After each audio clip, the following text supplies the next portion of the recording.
I work for a consultancy out of Boise, Idaho, Oh, graphic design. Oh, nice. Yeah. Oh, good. And it's awesome. And you can be here and do that. Yep. Yeah. I left ODU like 4 months ago. Oh, really? Okay, Yeah. yeah, so you're just back. I was Yeah. gonna say. Well, I've been back for I've been back for a year and a half, 2 years. Okay. But I was working for, I know. Yeah. Just love Your sister. Yeah. Yep, she's still at Clarkson. Is she? Yeah. Yeah. Yeah, she's doing great, yeah. How are you though? Good, good. Busy. We are inaugurating our new president next week. So you're really so busy. we have been very busy. We're actually both just up to our eyeballs in that. Wow. Well, I mean, before we came, but for the last 2 months, really. But it's good. It's good. So, yeah. And Jeremy took a job at Orda. I don't know if you had heard that. I have heard that. Yeah, he's a You director of drive events by any of the there. ones that are in? So I did. back to Like I've been- school. that. He Yeah. So likes busy it. with so many other things. Yeah. And Really? I heard Where does Yeah. he have to go for that? So Uh, he lives out there. He that lives in Jay. they were going in. So which ones have gone in? All the ones that you cleared. Like that made this. So you don't, do you have any of this on your computer? Like Not on this, no, the because, denied permits and all that? no, no, none of that, Right. unless it's on, this is Jenny, but I'm not getting any pictures, It's crazy. and we're supposed to. Back to sport. Something's happening there. This was a good Oh, way you seen it to back do there? it. Yeah, see, that's it. Yeah. I should. Because be you're clearing- attached to your Yeah, it's computer. attached to the owl, but the owl is supposed to be looking at people, isn't it? Or is it just hearing? Time with like Olympians sure. and former medalists. No big like- deal. Like, right? It doesn't, if you go to your, like That's your awesome. video. Okay, man, video up here. See see like no, just the stop That's video, it, yep.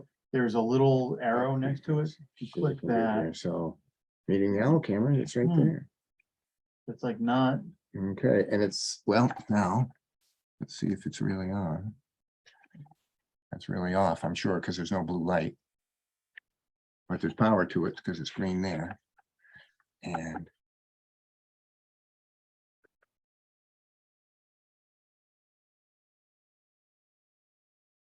there's no video. there's, yeah, so here's the thing, so select the camera, me now, camera, and does it?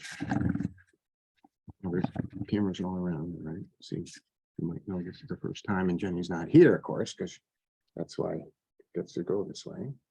Video settings, what do you think? Things happening behind you, Barry. Yeah, same thing as on here, I'm afraid. Yeah, we got that blue set, so we're in video, owl camera, so our other choices is my own that's on here, let's see what happens. See that, that's Yeah, on your- okay, so that's working. So I'll go back to this one. Oops, Is that That's just me still, hold your, on. is that the screen on your computer? yeah, so that's using that, which is why I look nearly dead, by the way, when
Now, okay, so I'm getting some green reading in that, in the microphone.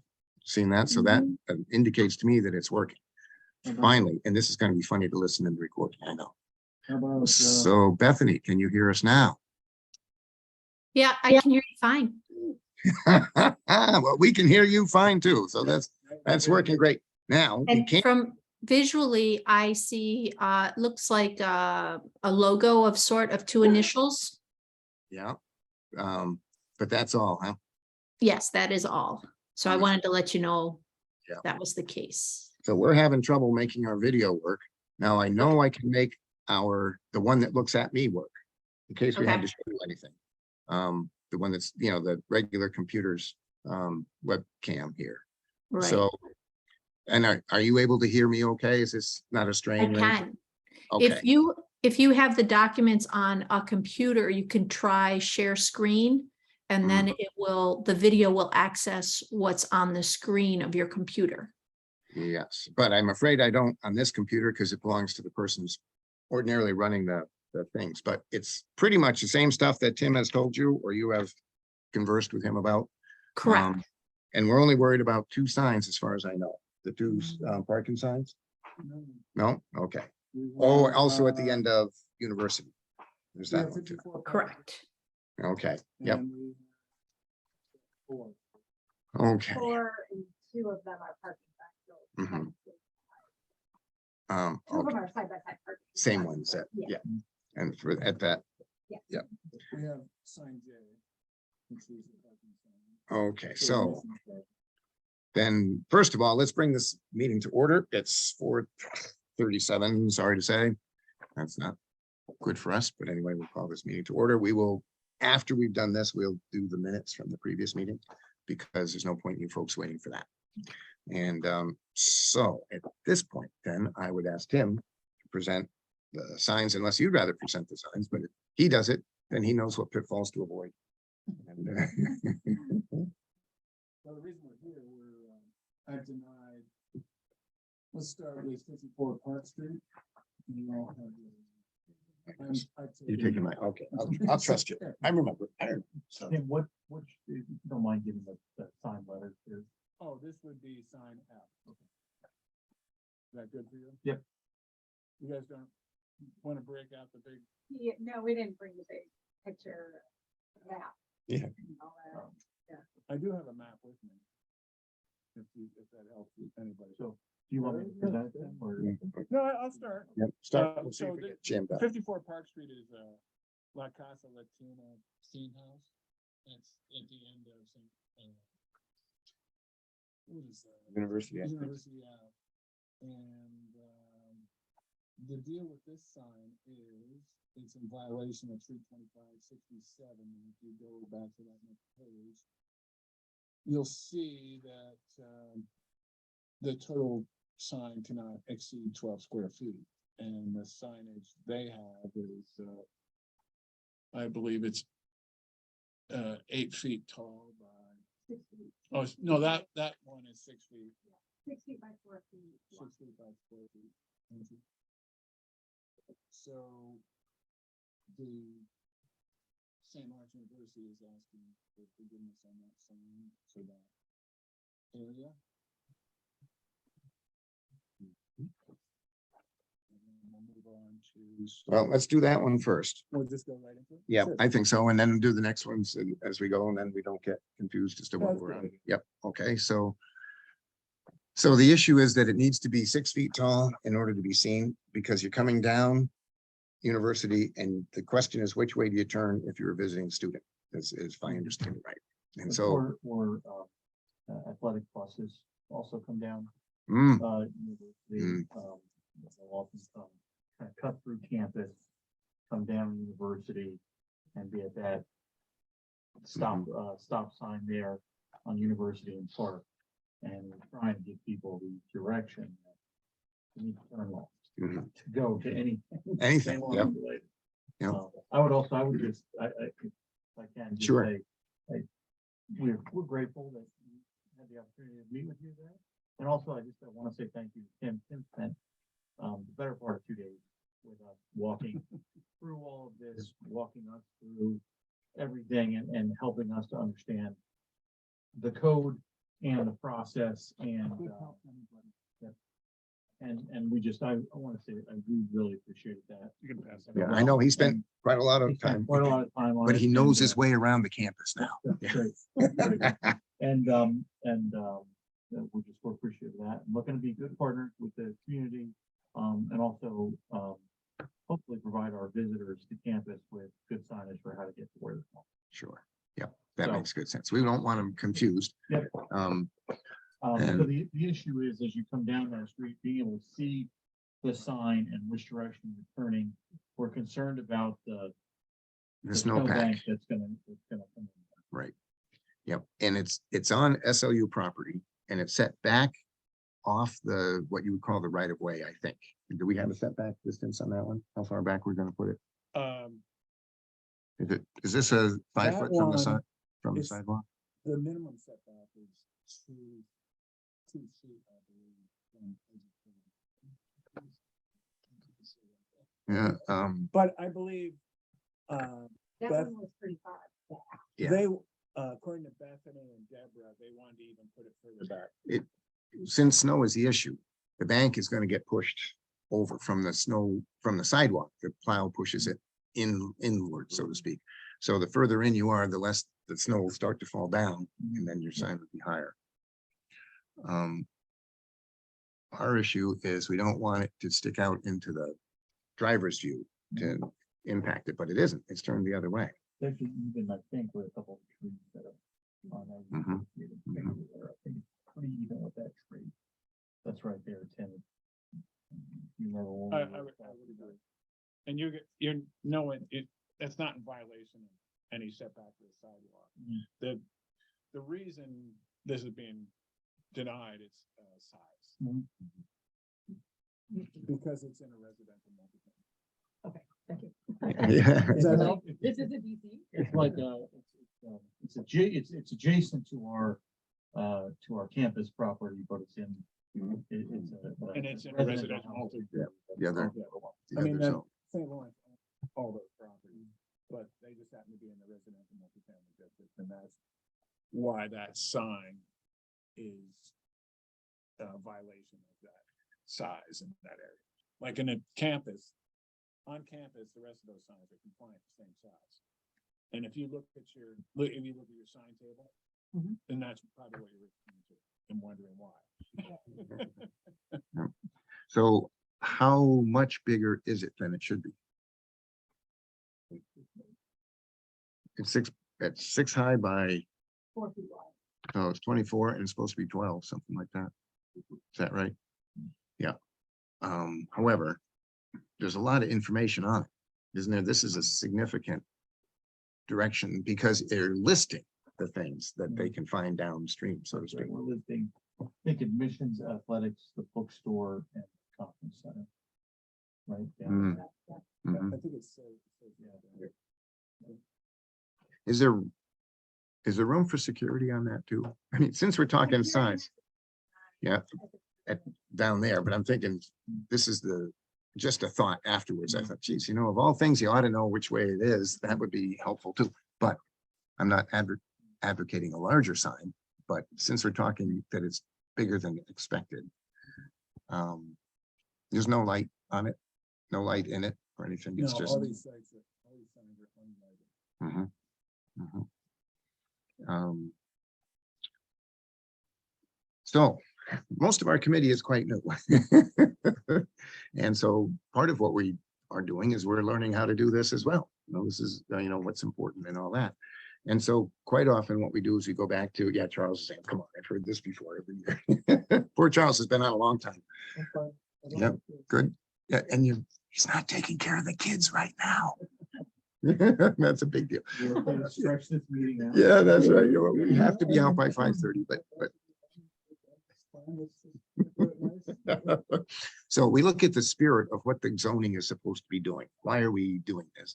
And if the appeal is for something that's kind of unrelated to why we control the sign.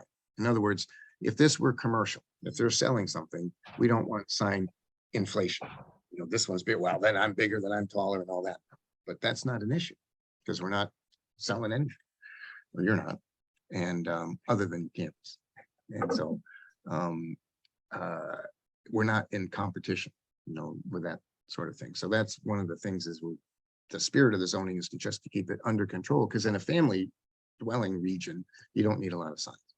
And so that, and our overall village spirit is to keep it as sign free as possible. You want, you know, look as it should be. So is the appeal or the question asking for too much, or is it reasonable when you consider what it's doing and not doing? The whole thing is how there's all the signs up the street going prior to that. I think there's one right there midway through the street. Probably point towards the library, keeps in the spirit with all the other ones they have up on campus right now. So I don't think it looked out of place or out of sorts. With that thing is how there's already one on the street that's not in any violation. I think bigger. So I personally don't see any reason. 54 Park Street is next to another campus team house. That's correct. Okay. Not the county. If you look at the, It has a person who lives in the village on the left side of it. That's what I was trying to figure out. yeah, this is Do where, you care about what they say? I mean, probably. Okay, thanks. Well, I can read the legend. Yeah, it looks different from when you see it in the map, that's for sure. So to the left of 54 Park Street is the Buttons house, right? Yeah, And there that might, are two people across the street just down who are also not on campus. They're, yeah, on the other side, is that what you're saying? yeah, Um, the sign's already gone up, right? No, this no, sign that one hasn't hasn't. gone up. no, No, we not the- felt in our effort to be good partners, we held off on any sign that didn't have approval. Because I Yeah, didn't well, think that's that was good, right. right, yeah. We have taken dim view of that sort of thing. We don't believe in it's easier to get forgiveness than permission. So I'm just wondering, one of the people looking at the 3 or 4 residences right there that are non-conforms, how they would like to sign it. I can't answer that question. Mhm. I don't know how we can answer that question. No. Okay, okay, that's a good point. So ordinarily sign issues aren't ones that we notify people around. However, we can do anything. We could. It's a variance that Yeah. they're asking for, so how Yeah. do we? Yeah. how do we do that? No, well, so it's just for signs. That's the only one that we have. Sign, well, and special permits. Yeah. Like, see, No, we tried to just get the out one. zoo, Yeah, Yeah. maybe. so yeah, it is, but so okay, let us consider that we would inquire from them about the sign and see what would happen. I have a feeling they wouldn't be all that disagreeable to it because it turns the flat way. Anybody at home doesn't see anything but the edge. I mean, the way I see it. Yes, that's right. So then that's the issue. Yeah. Yes. Yeah. That's what I was thinking, because the house that on the east side, and there are 1, 2, the 2 houses that are quite nice houses, actually, one of the nicest houses in Canton, actually, that little brick one. And the cedar shingle one that's half tan on the bottom and the dark color on top. Oh, yeah. On the other side of KDS then? Yeah. Okay. Yeah. I mean, So, they might not love it, that's my only thought on it, mhm. maybe they'll, I don't know, Yeah. I've never spoken. So the other side of KDS. So KDS is the brick sorority there. Is it on the corner? Yeah. Yeah. The other houses, Charles, we're talking about are down, Yeah. closer to town. Going towards the village, Yeah. And maybe that's not totally in their view, it's sort of like, It's kind of farther away. And if they weren't consistent signs, you know, be a different story. I get it. I kind of enjoy these signs that I'm seeing now. You see them. And they kind of go with those street signs too. Mhm. Yeah, I guess that's no surprise. And these ones that aren't up yet, they're already created. No. They're not created. As much as I would have liked to have done that. we've done. And if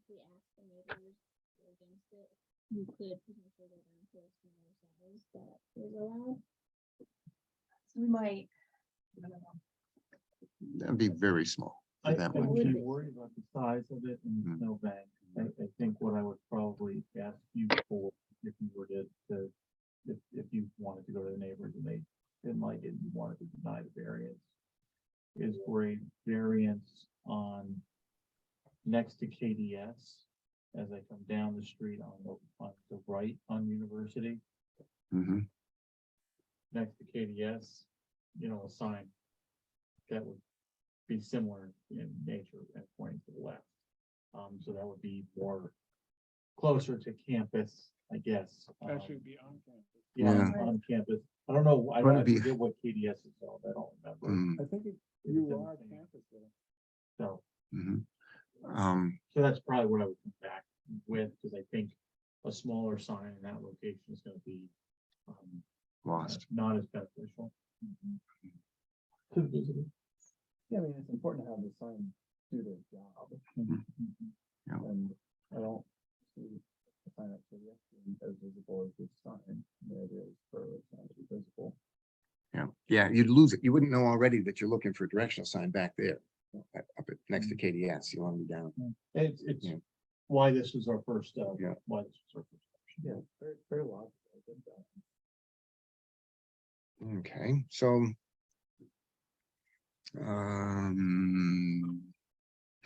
All right, so here's what we do. We punt, we wait for a minute, we talk about some other signs and see if there's gonna be some sort of theme here. And then come back and revisit it and have a chance to. You'll notice I don't run a meeting like your regular Robert's rules. We're just gonna get to the bottom. And see what, so let's move to another sign. Okay. Oh, you need your stuff. This is parking, is that the next one? It's Yeah. sign J.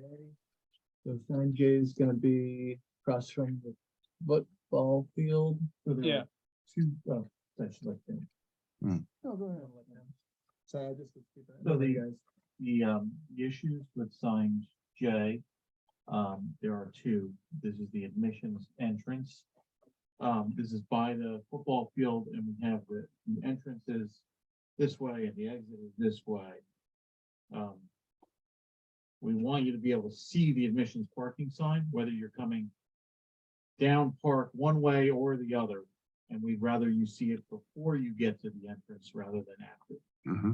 Which is the issue with currently, there's one like right in the middle. And it's, you've already passed it by the time you see it. And you don't know which side you're supposed to go in. Yeah. When that sign is there.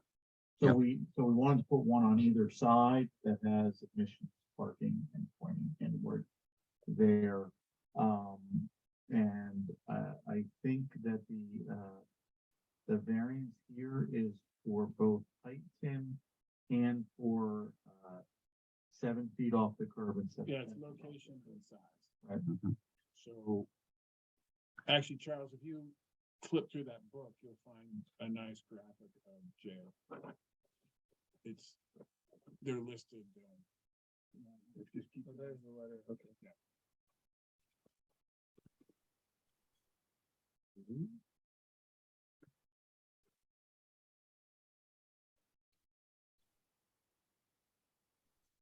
Which is on there, it's size for this time, and then the second code citation says something about designated entrance and exits from parking, such signage is limited one sign for each exit. It sounds like it's also potentially the number of signs. No, Mhm. entrance and said signs are limited to a maximum size of 4 square feet. We're good, size, no problem. Got it. What that really means is like if you have a property that has multiple signs, these wayfinding signs are not included in the cumulative number Okay, of signs that you're allowed to have. got it. So, and it also, once you're done reading that, you can see the graphic. You see like a photo of it. Did you see that on that following page? Okay. Again, trying to make sure that our admissions visitors know where they can go to park. And we looked at in terms of the location of the sign. We actually brought a printout out there and looked at it at 10 feet, and we stood in the road. And we thought at 10 feet off the curb, it's going to be really hard to actually see the sign over there. And that's why we moved it to 7. We thought that's Hopefully you feel a reasonable ask to move it into 7 feet off the curb, where you'd be able to see it but it's not, and not including any, It's vision. still inside of the sidewalk. And I There- think there's there some is- trees. Aren't there trees there that are further out than the sign? Yes, yeah. So, and they make a difference. I mean, they The really trees do. also sort of block. the Yes, sign. they You can are. see the trees. Where it's pretty clear with the trees out there. Mhm. Yep. So one would be, they'd both be on the same side of the road as the football field, or is one across the street? Both on the same side as the road, both pointing towards the football field, which is the parking. Yeah. And so this way, you know which arrow means which driveway. Because as you're driving in, the first, say we were coming up from the athletic side, you'd see the arrow pointing out, uh-oh, I'm not gonna turn in there. And then on the other side of that next one, you see the arrow in, you have enough time to decide and go in that one. So to me, and what's there now is a little sign like this in the middle. Yeah. That tells you parking, I think, maybe not, I don't know, but it's even about the Does same anybody else colors wanna- as, yeah, you pass that around. Feel comfortable here to look at these things. There's nothing over there that you look at. That's right. Yeah, there's not even any people or anything. Don't worry about Any other, neighbors or anything like that in that area. Yeah, no, this is way simple, and I like to see it down here.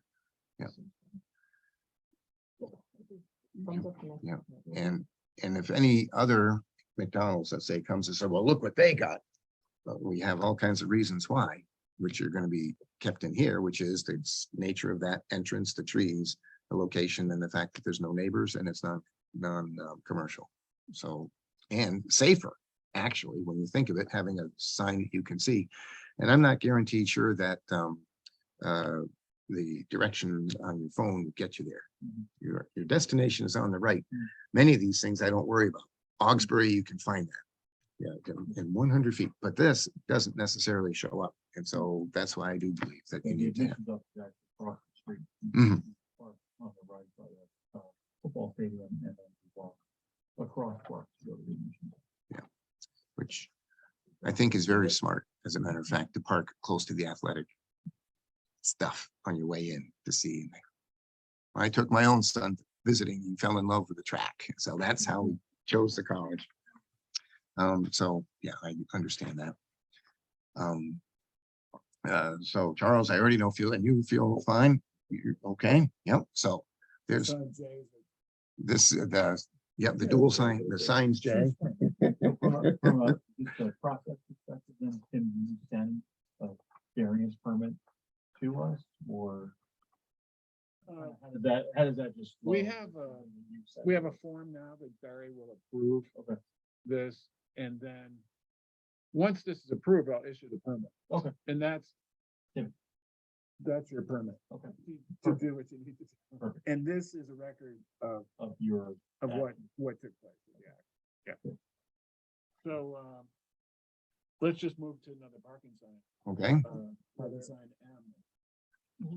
That's, which is 22563, and you can see it's identical to what you just read.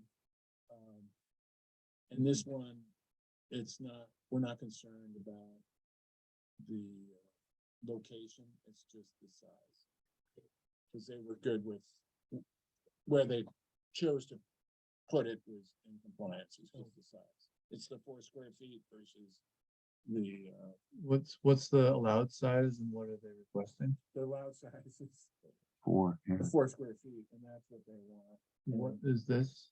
The Appleton Arena. 8 by 30, so it's 4, so it's 8 plus, so it's 16 plus 4 to 20 square feet. What's our size here? So it comes up, this is, Good dimensions. what am I looking at? So 96 inches I'm by looking 30 upside inches. down. Okay, so it's 8 feet to the top. All right. And really, the amount of sign space in here is about 3.5 feet down from the top. Would you say? I'm just guessing on the scale there, if it's accurate. Oh, so you're saying the bottom part's not actually the sign you're going on? I'm only thinking that way. Okay. to, Never thought about it that way. yeah, Good point. because that's what the rest is to just hold it where it needs to be, Yeah, I mean, essentially. the height here again, snowbank issue, Mhm. you know, and If this were obviously, a, Appleton is a busy place on Friday and Saturday nights during home hockey. yes, yeah, nights, especially, that's part of it too, is being able to see. Is it really? No, And you see the, go to the next page, you'll see the graphic. on it. Is that the one? So that's not. yeah, It's on mine. On the Appleton side of the street. Minor and Clark, yeah. Yeah. It's Oh, no, it's it's across the street. it's Yeah, across yeah. the street. Parking lot. Yeah. Kind of a house in a neighborhood. and that- Nothing there. no, it's just, and, yeah. I mean, there's some construction piles. Yeah, that's right, from when they're still building. That's right. If, another way to look at it is, if this were a projecting sign hanging off the front of the building that said parking here, that size would be allowable. And so I'm thinking that that's a way to justify that.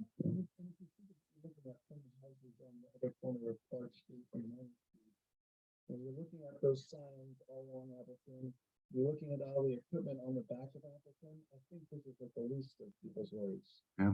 Yep, it's a very busy place. I looked today and all the graphics on the building, you don't want to distract from those. Another bloodbath election here, or election. Yep, good. So we got 2 J's, 2 M's, and are we still back to that other one? No, let's go back. Got one more? We got one more. Oh, okay. Oh, So that is violation, exercise, 32566. Side and soft door locations. Yeah.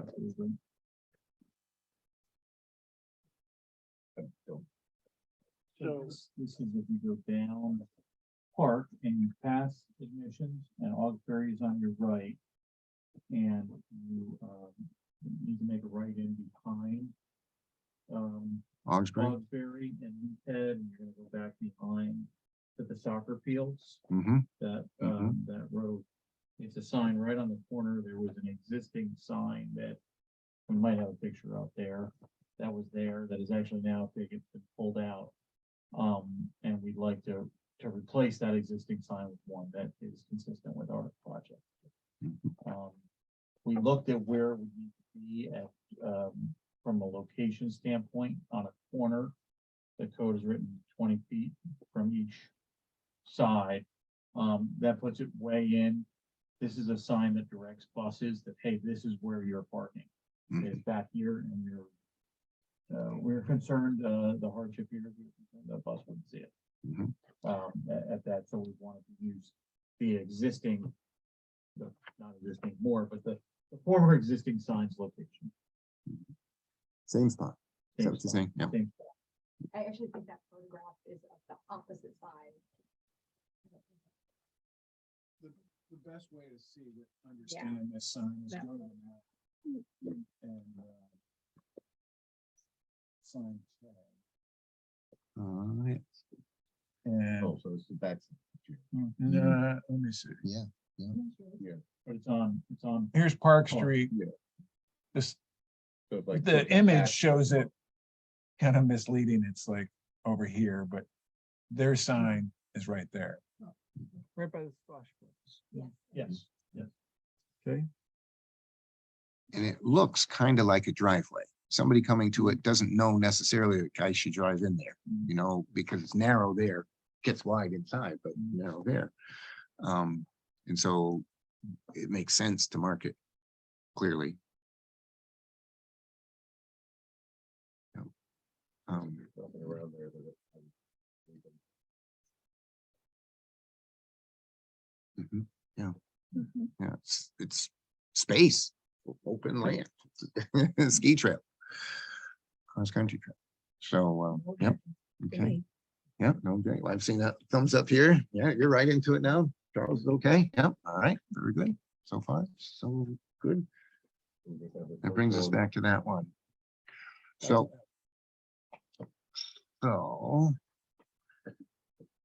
here's what we can do.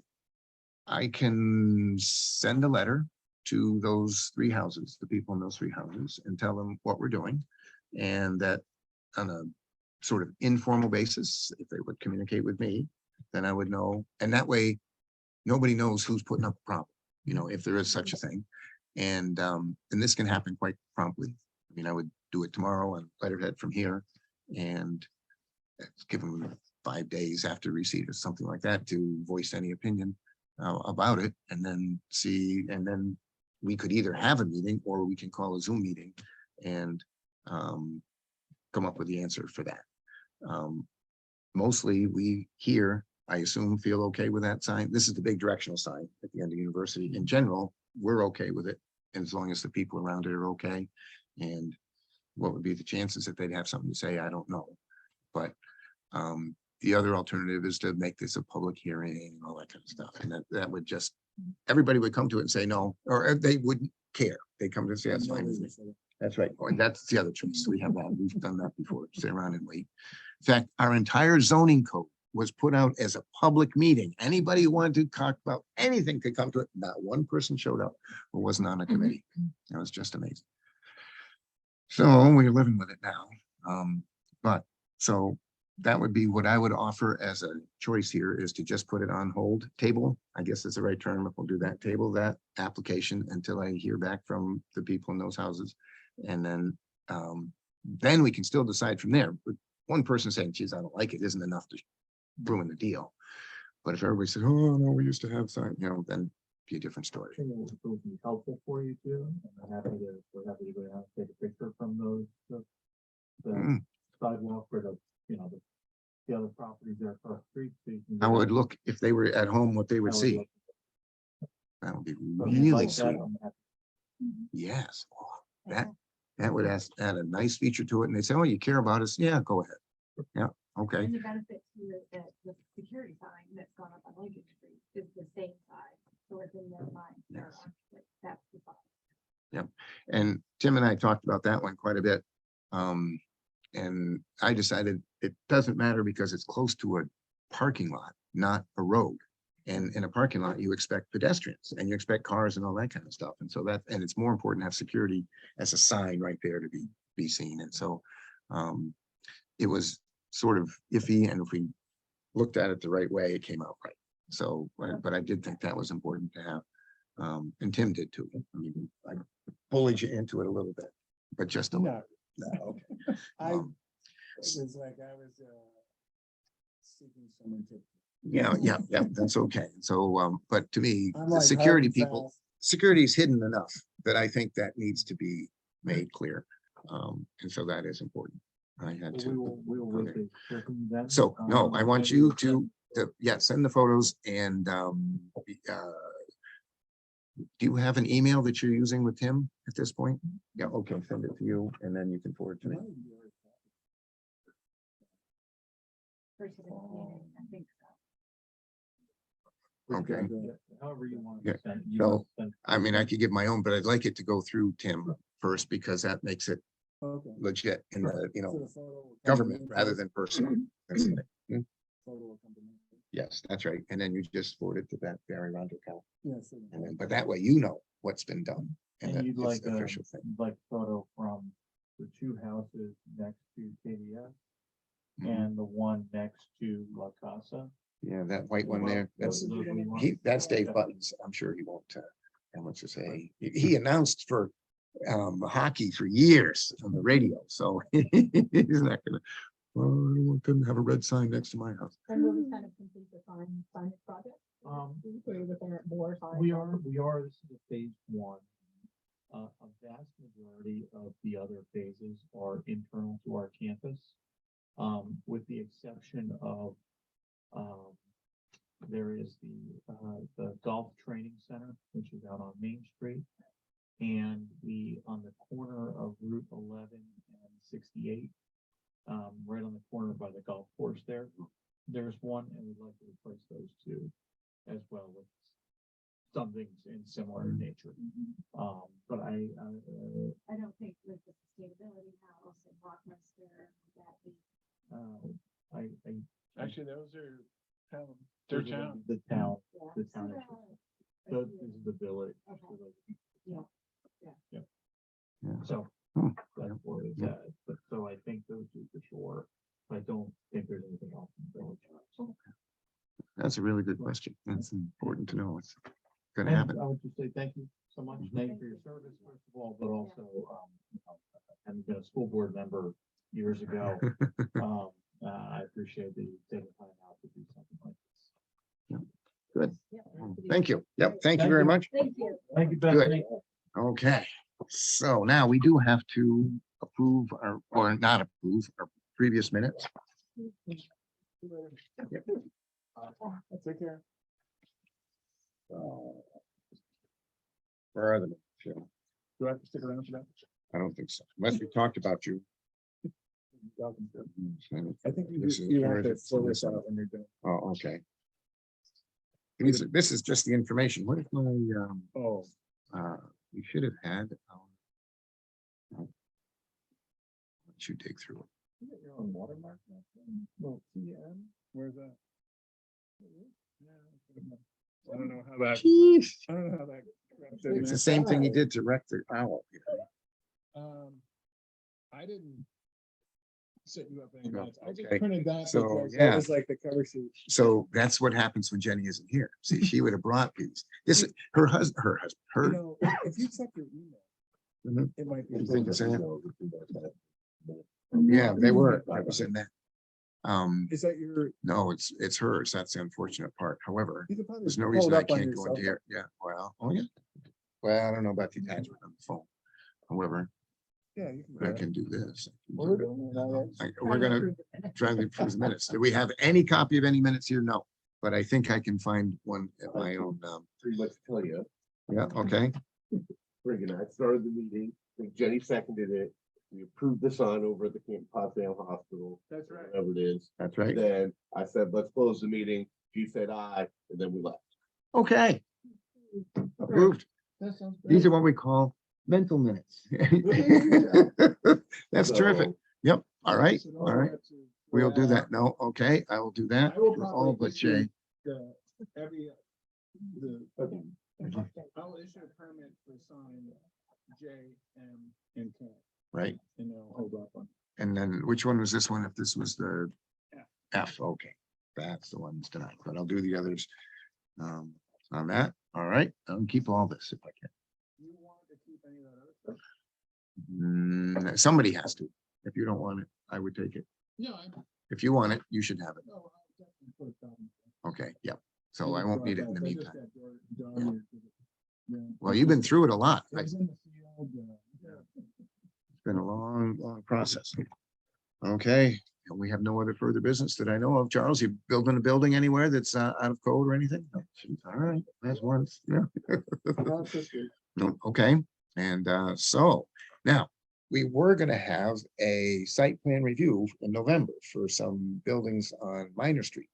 But they're an allowed by right building. It's a 1 or 2 family home can be put on a property without having to be reviewed. So, but I think it does have to be reviewed, but we've already. No, It's been it's a approved. multifamily. It has to be- Okay, so just a 2-family doesn't. All right. Yeah, I dug into that and that was a question I asked you earlier today. I think it was, I sent you an email regarding it as Mhm. well. And it's like, I don't know if you've ever been out County Route 27 over by the Remington Trail and noticed some development over there. You know where Sanderson's duplex is at? But if you kept going into that road, you're now in village property. Within the village. And Eddie Bordnick built 3 duplexes on 1 plot. And that didn't require site plan permit because they weren't multi-families, they're 1, 2 families. So, and this is the same application. And we're putting, the property owner is asking, well, actually, the property owner is asking if they could create a duplex on 1 property, which they have the right to do. The other one is, I told them they could also put another duplex on the same property if they had the space. Mhm. As long as it's, you know, didn't exceed, I think, 2,000 square feet. Yeah, because there's a formula for cover, how much property has to be still left natural. In Yeah, other words, you can only impervious cover a certain amount. So that's an issue there. Buildable lots. Yeah. Yeah, Yeah. and these lots are really, That's the thing, but they're really, that they may be wet, and that's my issue. I want to find out about that, how wet they are out back. But so Danny Fay wants to put another duplex back behind. He has 3 acres or something. no, that's an entirely different story. Oh, okay. That 3 acres has not been approved yet, I don't Okay. believe, because you guys only did the phase 1. You Okay. remember doing phase 1? Well, so I remember talking about phase 1, but I don't remember any vote taken on phase I don't 1. know, I for got that. a site plan review 5 years ago. Remember that? Yeah, that's a long time ago. I can't remember all that stuff. Yeah, So yeah, just way out of it. digging through my files, I did find the approval for phase 1 and phase 2. Phase 1 and phase 2 were basically I think it's 126. And, well, maybe that's not 126, but they were 2 parcels in front of the development that are on, They're right on. Minor right Street. on. Like 106 or 100. It was 100. Yeah. And then they're either side of 100. Oh, okay. I know what you mean. Uh-huh. So then that phase was approved. And Danny came to me and says, is phase 2 approved? And I went through my records and there was no record of it, but apparently phase 1. Maybe you should come into my office and I'll show you that file. And it clearly identifies that phase 1 was approved for it's basically a subdevelopment that would be attached to a 3-acre parcel behind Minor Street. I remember there being some perceived difficulty by Dan through nothing that we did, but just something about those properties. Don't you remember that? Well, I sort of do. It's just been long enough that it doesn't come back to mind. You know, I don't think what was we going- necessarily hung him up, but maybe something about the code hung him up, or something about the property hung him up. Oh, with the big parcel? Yeah, well, so it's hard to piece it together. And I've looked through my Yeah, there we minutes. go. I've looked through what I can to try to track He it just down. gave me the other, like, maybe 3 weeks ago, Uh-huh. gave me a piece of paper that said phase 2 and it showed the development. Uh, And I think I have that in my file, but there was no site plan review for phase 2. There was a site plan review for phase 1 and it looked like it was approved. You know, it was approved by the mayor, but maybe that's why Oh, it didn't make it. oh, Yeah. oh, okay. That's an interesting wrinkle right there.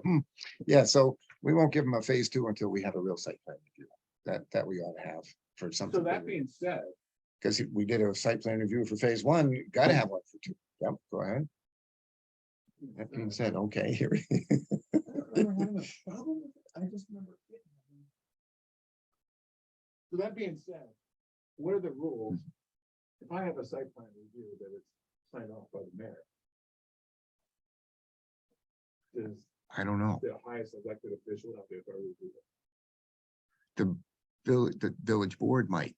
The village board can, Trustees, yeah, they can countermand what we say if they want to. And that they may have, be what- that might be. That might be, but I don't know that.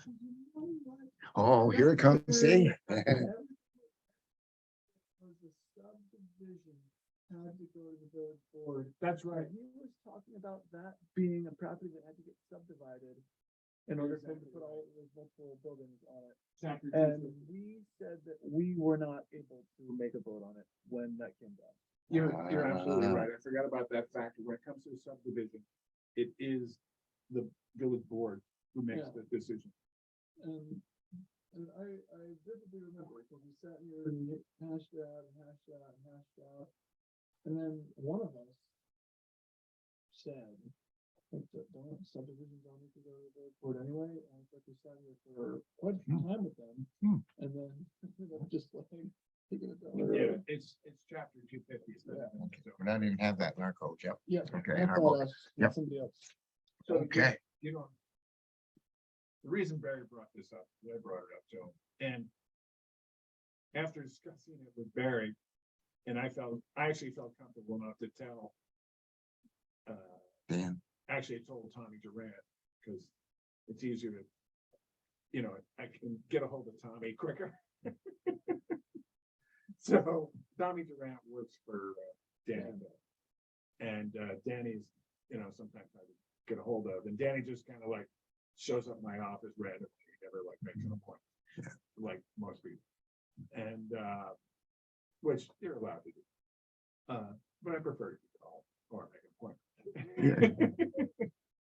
And so Danny was talking about these properties, and at first I thought they needed a site plan review, but if you what I emailed you says that it's only multifamilies that need the site plan review.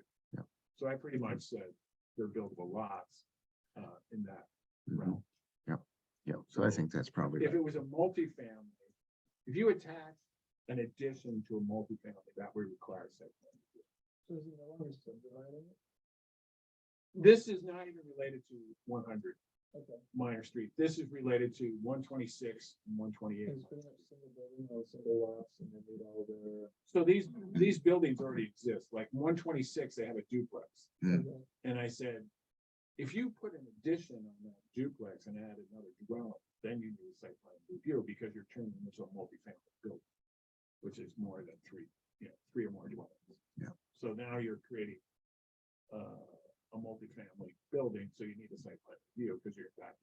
However, ironically, if you have the space, you can put a 1 and 2 family right behind that.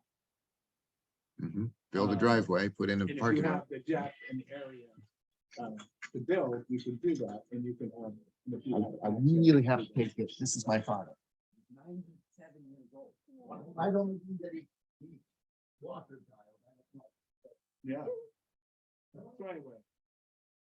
I shouldn't really, because I allowed him, I gave him approval just based on what I read. And what I discussed with Barry this morning, and it turns out it wouldn't even need a site plan. Unless they became a multi-family. So this was never part of the agenda. This is, I don't know what you call it, off the record. Unfortunately, the owl is listening. But that being said, it's, I don't think any of us weighed in either approving or disapproving. We're just having a conversation. that's right. Anyway.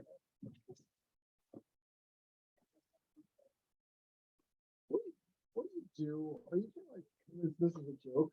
But you ever heard like the expression like an ambulance chaser, lawyer, of course, right? Are you like a cabinet delivery truck chaser or code enforcement officer? And like, That was just coincidental. do you care about, yeah, I know. Everybody was good. So Tim shows me the driver when he was calling some time. And we have a permit. But do you, for like, I see the fat made truck in Canton reasonably often. There's the big cabinet delivery company that either Lowe's or Home Depot or Copley's, I think a handful of. No, you're sorry, misunderstanding why I showed up. I just knew I that, know, but what I'm saying is, do you get a permit every time you just replacing cabinets, or do you not No. bother with it? That doesn't like bother you. reconfiguring space. It's usually when a kitchen's going in, I should probably track more of these projects. My big concern is like electrical. Yeah, you touch the water, then you gotta have a permit. I understand. Well, if there's electricity involved, Mhm. usually plumbing. Yeah. But It's scary how bad people are. Oh my God. But yeah. Ask him, he had a sewer backup. I did. Did you call Chris Stevenson? That's what you're supposed to do. Or you called the village guy. Well, I called the village guys and they told me it was mine, so. It was And you didn't call Chris Stevenson. just Chris Stevens. The best guy to call when they're pulling back up. Yeah. Rivers septic. Yeah, oh. Oh, Oh, yeah, actually, I just bumped into him because he was doing something out on behind, Sparks had some sort of problem. He's a real good, honest patient. Somebody else told me the exact same thing. He didn't follow this. Dave Reagan said. "You didn't come uh, to this so did you use that bag and? Oh, yeah, I was able to clear it out. Oh, with, four bags. flashback. Oh. Did? Good. So I think we have adjourned our meeting. Yes, yeah. Thank you very much. And so again, we'll do we have business, we'll set up a meeting time. And, this is kind of working. You put a flush bag in? You too. And this you think about it, so Jenny, it's been nice to meet you. Personally, thank you for coming. And thank you for taking the other position there. But it's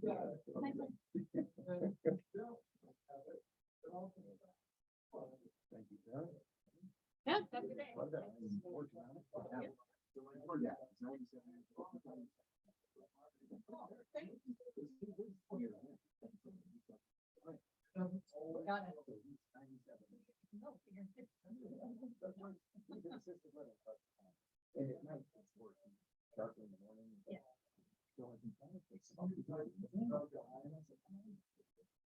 You don't have much money. You need a shoes. You've got a great place to live. She goes, I'll have the house. It's better than assisted living.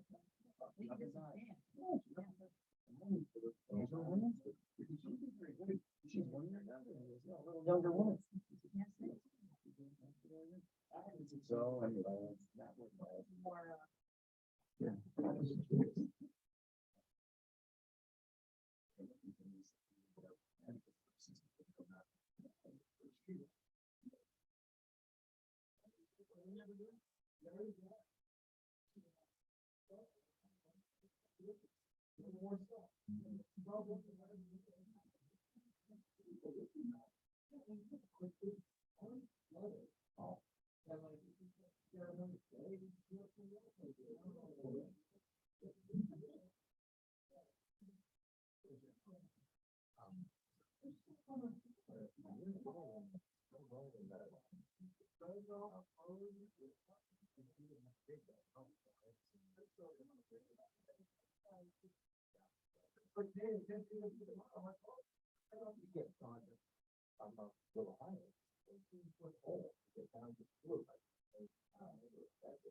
Oh,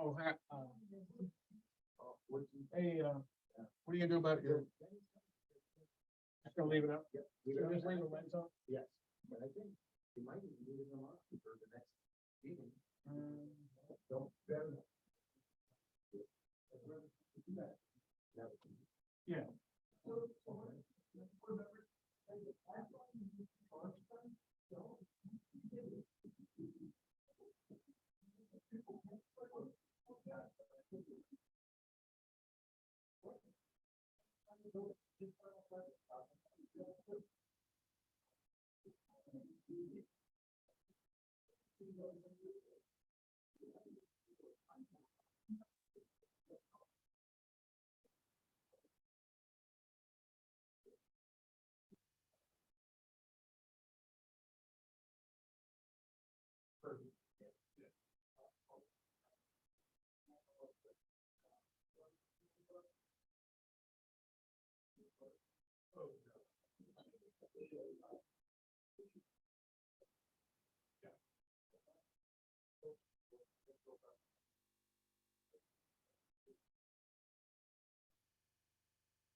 See, we forgot my super.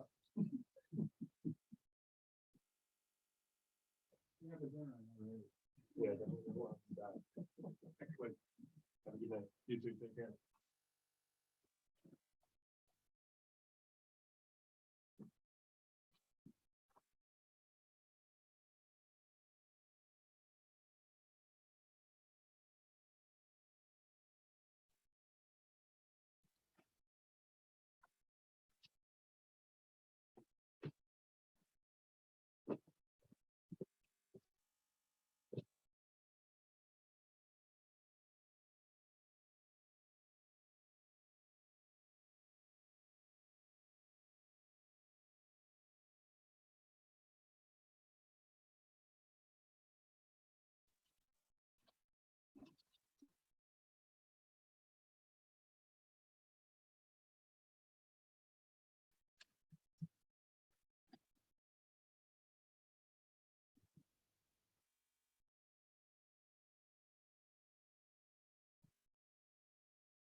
How you doing? Doing well. I'm good.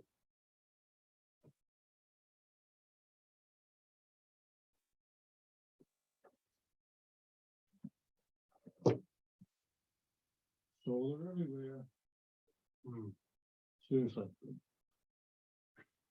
I wonder when the public will start to figure it out. You Haven't figured it out yet. you expect many in attendance this evening or? No. I wouldn't be surprised if nobody got done that. This one isn't controversial. Is it mainly just the utility scale that's been controversial? That's not even controversial so far. Oh, wow. Okay. I don't think people really understand what's going on. There hasn't been that much written about it. And I don't know, it's just being on a planning board, you're hypersensitive to it, Mhm. so. Well, I don't know, we took oh, wow, there's a whole connection there, I didn't realize it. We went and looked at the big one, the 240 meg one yesterday. Took a tour, and it's gonna change the complexion of the old DeKalb Road. Won't be anything like it is now. So it's a really beautiful old farming road. There's a lot of nice views and. But that's gonna go. If I'm gonna be done. Hey, Mikey. No. What? What are you gonna say? All 3 meetings in a row. I know, I'm gonna get this. You might as well start staying in my house. I know. Third night in a row. I had a town board meeting Tuesday night, town board meeting last night, and tonight. Solar? No. Yeah, this one is gonna hook up to the phone.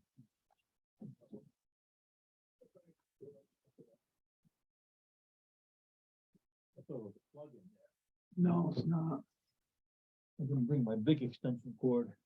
Was this phone? No problem.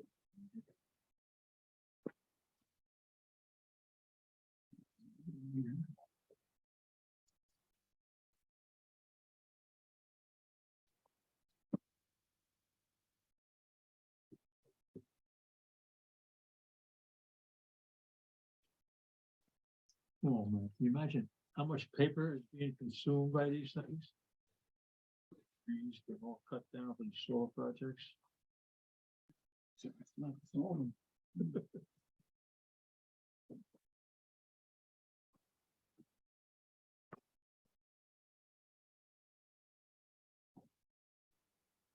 There's one over.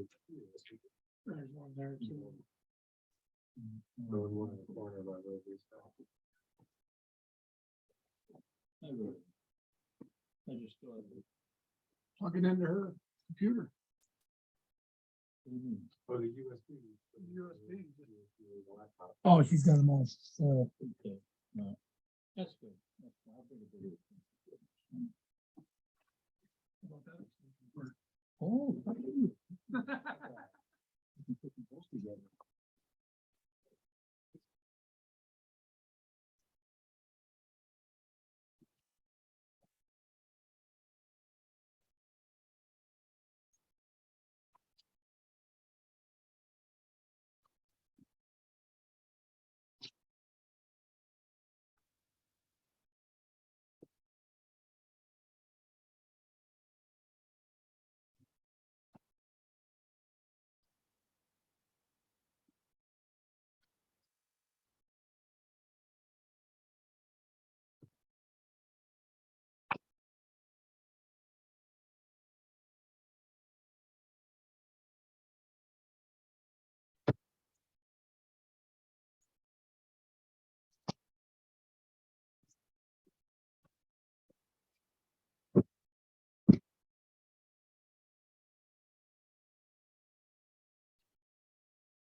You got yours with you, I John? got a lot of stuff, yeah. I've No, done- no, that's fine.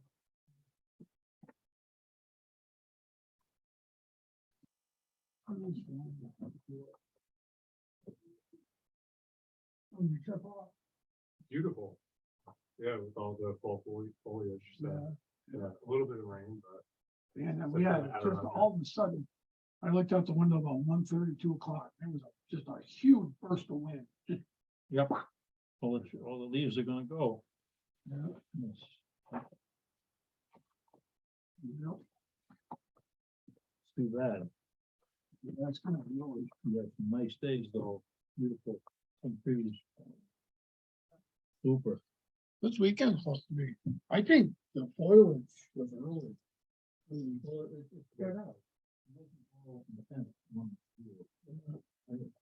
We saw a couple of people over Potsdam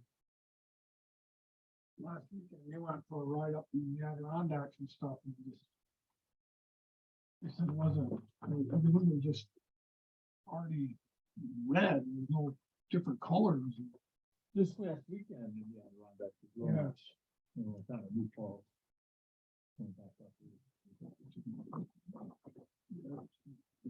I think tomorrow, when I looked at the weather yesterday, tomorrow it's supposed to be sunny. And Saturday. Only Saturday also. Yeah, son's got, my daughter's at a home game tomorrow, my son's in Norwood tomorrow. Then my oldest daughter is at Clarkson playing rugby. Really? Who's he play for? Plattsburgh. Oh, I don't know the first thing about rugby. so rugby. I haven't seen the game yet? I've never, no, Okay. You know, no, never. got your head, what is he doing out there? She loves it. Good for her.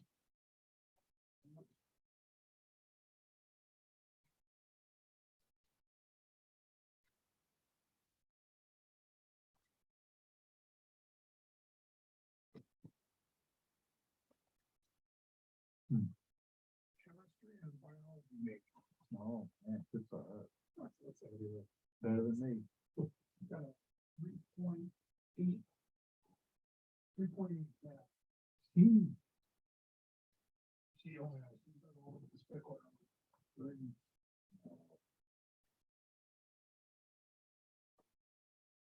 And hopefully, you know, shouldn't take care of me in years. Take care of you? Yeah. Who's gonna wanna take care of you? I know.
With the last two things, came the violet and post-natal. We didn't have those on the room. Never did. Good, yeah. Oh, wow, she needs them off. So we didn't have one violet.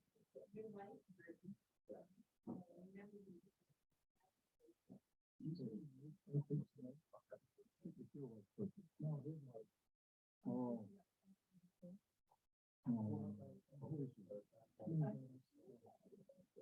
Did he say it's a white birthday? It's the way. Oh, my Lord. Come on, happy birthday. Alicia. Well, this. Happy birthday. What's her name? Happy birthday. What? Oh, 14. Well, grown up. And she runs cross country. really good for her. She's one of the top runners. Oh, and what school is that? Boston. It's what? Boston stuff. Oh. That's what they're doing. If you could. So I need to sign. Yeah, could you sign both of them? That's for the Mead Road. And then whatever we do tonight. Yeah, just your name. Yep. So Deb, just a suggestion, if you run out of gas sometime, you want somebody else to read it, read some of this. Oh, stuff, thank you, Johnny. Appreciate that. you know. Do that. If Thank you you, wanna ma'am. take a break, I'll leave where that is in It's like, the end. No problem.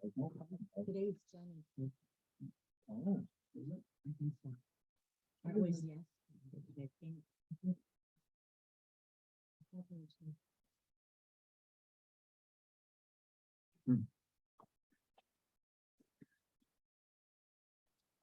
You gave me all of that. I'm gonna. Oh, that's it, okay. I will. I'm gonna take it. Do you have stuff for Monday's meeting? Yep. Can I have that? Bill? Thank you.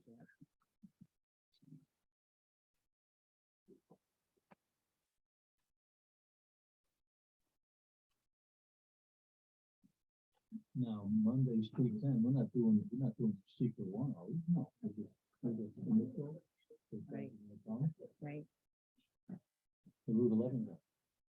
The Route 11 guy. Yeah. Yeah. Oh, look at that. Coffee cake, so. Did you bring coffee? Take a break, you know. Whatever you prefer to do. That's sweet. I hope everything goes well for you. Tomorrow, right? Wednesday, this. Oh, I thought it was. Nope. Oh, it's next week. All right, got it.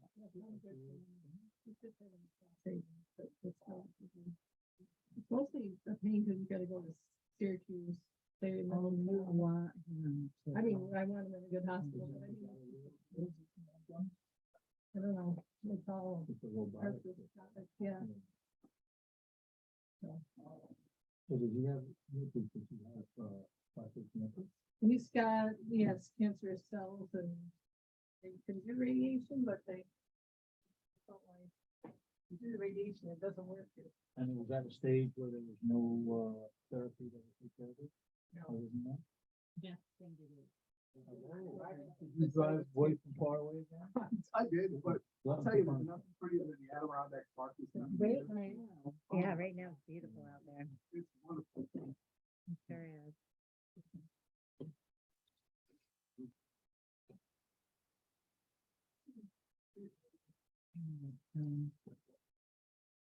Don't have to choose, right?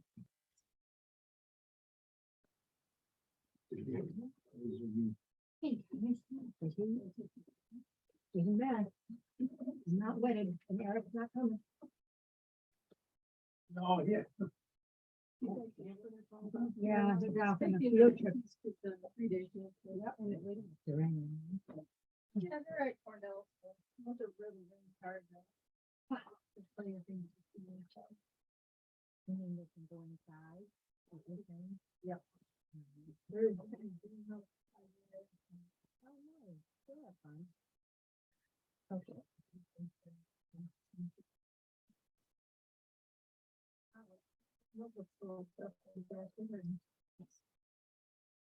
Like the second page, I have to tell you, resolution isn't here, but I have mine and it's stapled.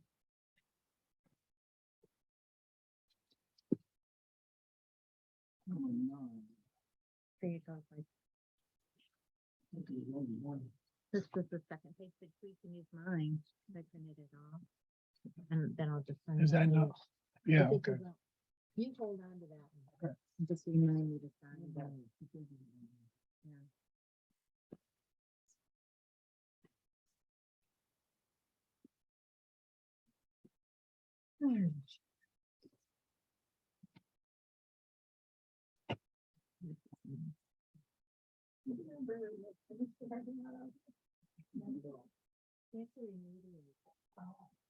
They're all, that's cool. Boring holes, right? Yes. There used to be a gas station. Oh, really? I didn't know that. Oh. Hello? Good trip, Deb. I never got to hear. Is it good? Yeah, probably. Oh, that seems better. And since I hurt myself, I couldn't run, but I did a power walk and I did it under 2.5 hours. It was a 10-mile race. A lot of people passed me. But anyway, I finished it and I was happy I finished. Go, girl. Yeah. Fun time. Fun time. Oh, yeah, she broke the record. In Chicago. Wow. By 43 seconds. Wow. That's awesome.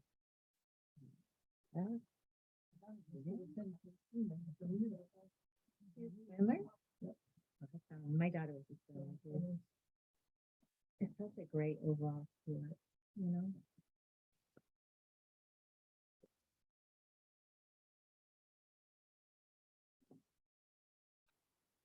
When my daughter graduated.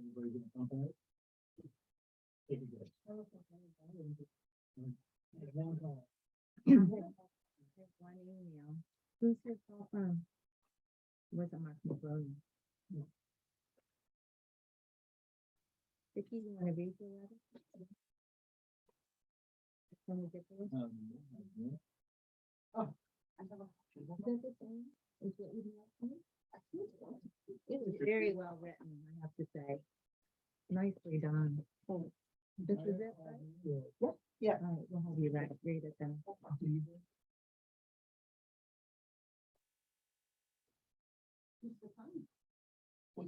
David Cummings. Nope. Maybe it wasn't, maybe it was fingerprint. I can look it up on a map, because I looked it at the property. For sure.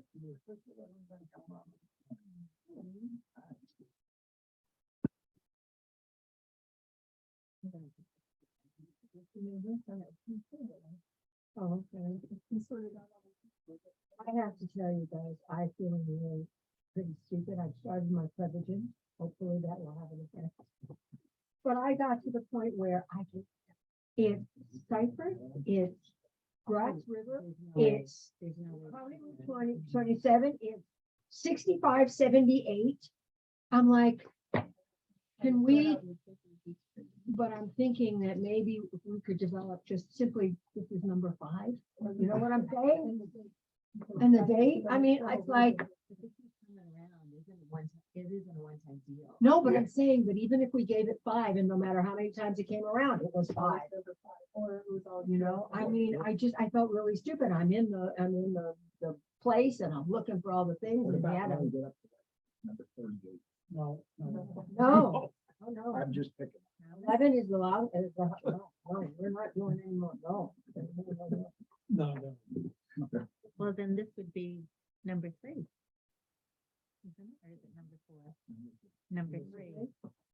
And you know, Well, Was it just me? I mean, I just, like I said, you know, people picked the decision. the old label, CR-27. but actually, But I wondered whether, in this day and age, whether we had another one for CS-27 John, and I, Oh, you know, and I'm like, yeah, I mean, it was like, I saw that, you know, the next step took place for the big one. Something oh, yes. And I'm looking at that, and I think it's what, 200 megawatts? No, 240. 240. That's a big one. So we're putting all of this effort into these little 4 and 5 megawatt ones. And all of them combined are dropping the bucket compared to that. I It just, will take 48 of these to equal what they're gonna do. I was gonna say, are And we we have no doing, We have no I'm say with you, over it. Becky. Are they, well, We have a Well, little even- bit of in. we actually have a major say. We only can say this much of this, but that little bit is it of what- what we have say Is- is a lot. And Really? come to this No. The one thing that we can say makes up for all of this, Are you allowed to tell us what that is? visual, And what? visual, Oh, visual impact and character. visual impact. is the Visual impact one and thing that character. we can say. And what about the loss of ag land? I Yeah, mean, but there's 686,000 acres of yeah, land. but in it Salem. shouldn't really matter. Restart notice. Well, she's coming. Oh, it's after 6 o'clock. Yeah, it's time. I've got 6 on the dot. And you're an on the dot person. I like to start on time. I just wanted to know, Because we don't know what that. Because we don't know what the time will be. So I'm gonna go ahead and call the public meeting to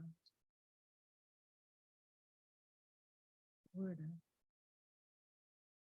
This one is like this, is Bill coming? I think we do.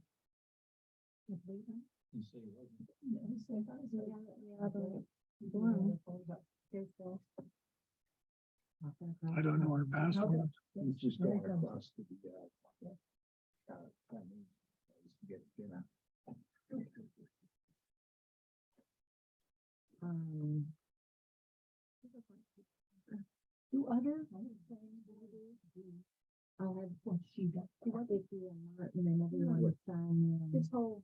If you want your address. and stuff. Is that all right? Yeah. So go ahead and Vicky, sign your name and your address and Not your relationship. And thank you, Martin, and. Okay.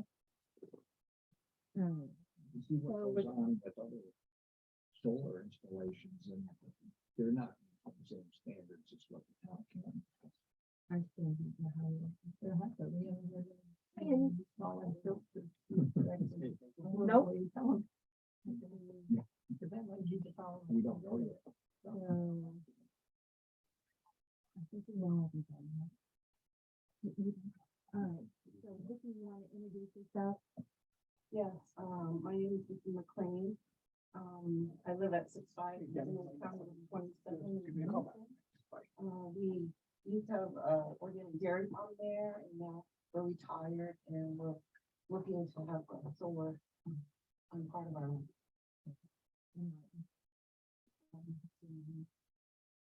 My name? I'm the boss. No. Introduce yourself. Martin Sivertson. I don't want to say that. You live with her. Yeah. Forget it. You're the husband. Yeah. And then. So Warden, I'm outside council. Jim Geddes with Sacred Street Renewables here on behalf of Passenger Solar. Just introduce ourselves, Mike. Martin McLean, County County Code Enforcement Officer. John Casterly, Siggy Bar. Bill Myers, Ian McGowan. And Deb Walker. All right, so I'll read the public hearing notice, the legal notice that was posted 30 days ago. So it says, please take notice that the Canton Town Planning Board will hold a public hearing on Thursday, October 13th, 2022, commencing at 6 p.m. to receive public comment for a special use permit request. The request is to open a proposed solar project located on 6578 County Route 27, Canton, New York. The public hearing and following regular meeting of the planning board will be held in the boardroom of the municipal building located at 60 Main Street, Canton, New York. Public comments may also be submitted via email address to me, or by regular mail address to the chairperson at 60 Main Street, Canton, New York. As of today, there was no regular mail. I did receive one email today. It was to be received by 4 p.m. today, and such public comments will be made part of the record of the meeting. A regular meeting of the Canton Town Planning Board is scheduled to commence immediately following the preceding public hearing, at which time the board will consider and may take action on the proposed project. So this is the agenda. We'll do an overview of the project presented by Jim. Oh yeah, I guess you really don't need to do that because you know the project. We all know the project. And, the purpose is to allow residents in the township of Canton to voice their opinion about the project to the planning board. Remember, you're talking to the planning board and no one else, and try to keep your comments to, maximum of 3 minutes. Okay, Vicky, you want to start? Dear members of the Canton Planning Board, we are writing to explain our support for the Grass River Solar LLC project on our property and clarify future land uses. Our property located at 6578 County Route 27 in the town of Canton, New York, consists of 112 acres of land that borders the Grass River and includes our residents. For several decades, we operated an organic dairy farm, but have since retired from this business due in no small part to the challenging economic headwinds facing the industry. Since our retirement, we have struggled to find partners to work with that align with our goals of land stewardship and soil conservation. Our organic certification was core to our business strategy and our personal philosophy for caring for our land. It is of the utmost importance to us that we continue to maintain our land according to these values. We are very excited to partner with Grass River Solar and see this project as a natural extension of our previous work.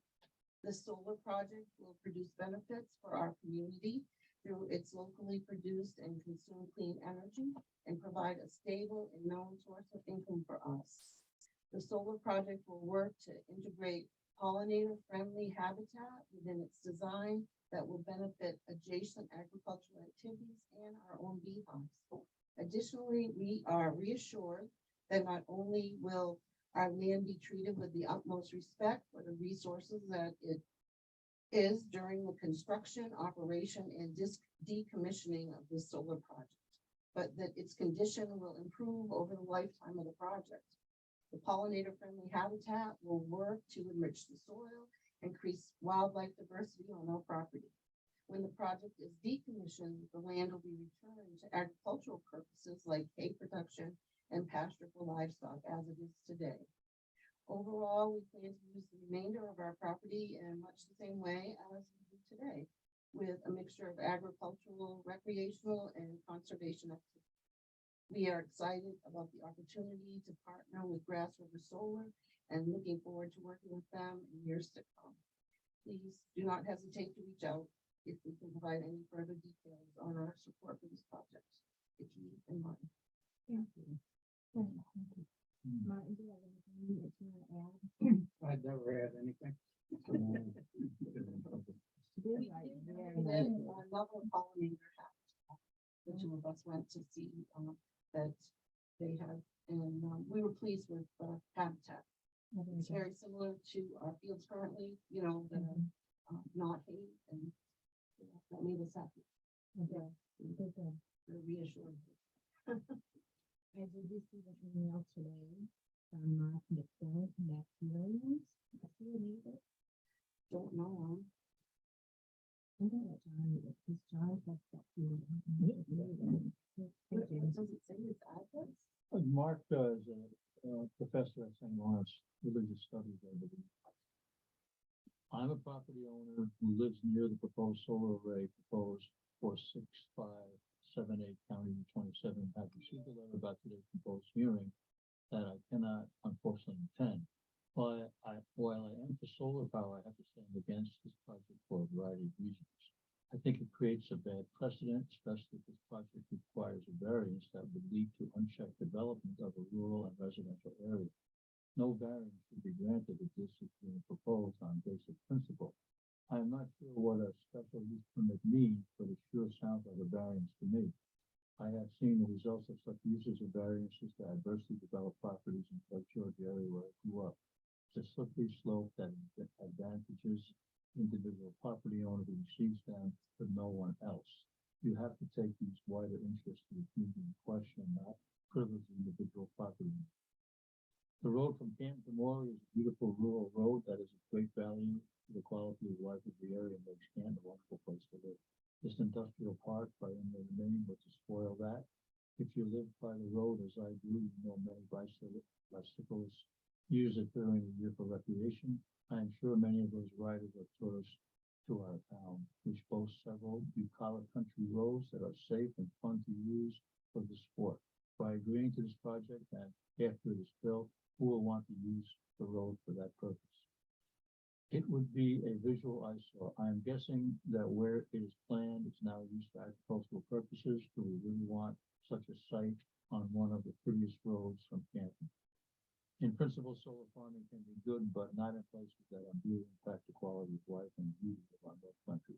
For example, if this were on Route 11 between Canton and Potsdam, it could be considered, since that land is mixed use residential, agricultural, and commercial. Route 27 to Morley, however, is farming and residential. Such a project really has no place here.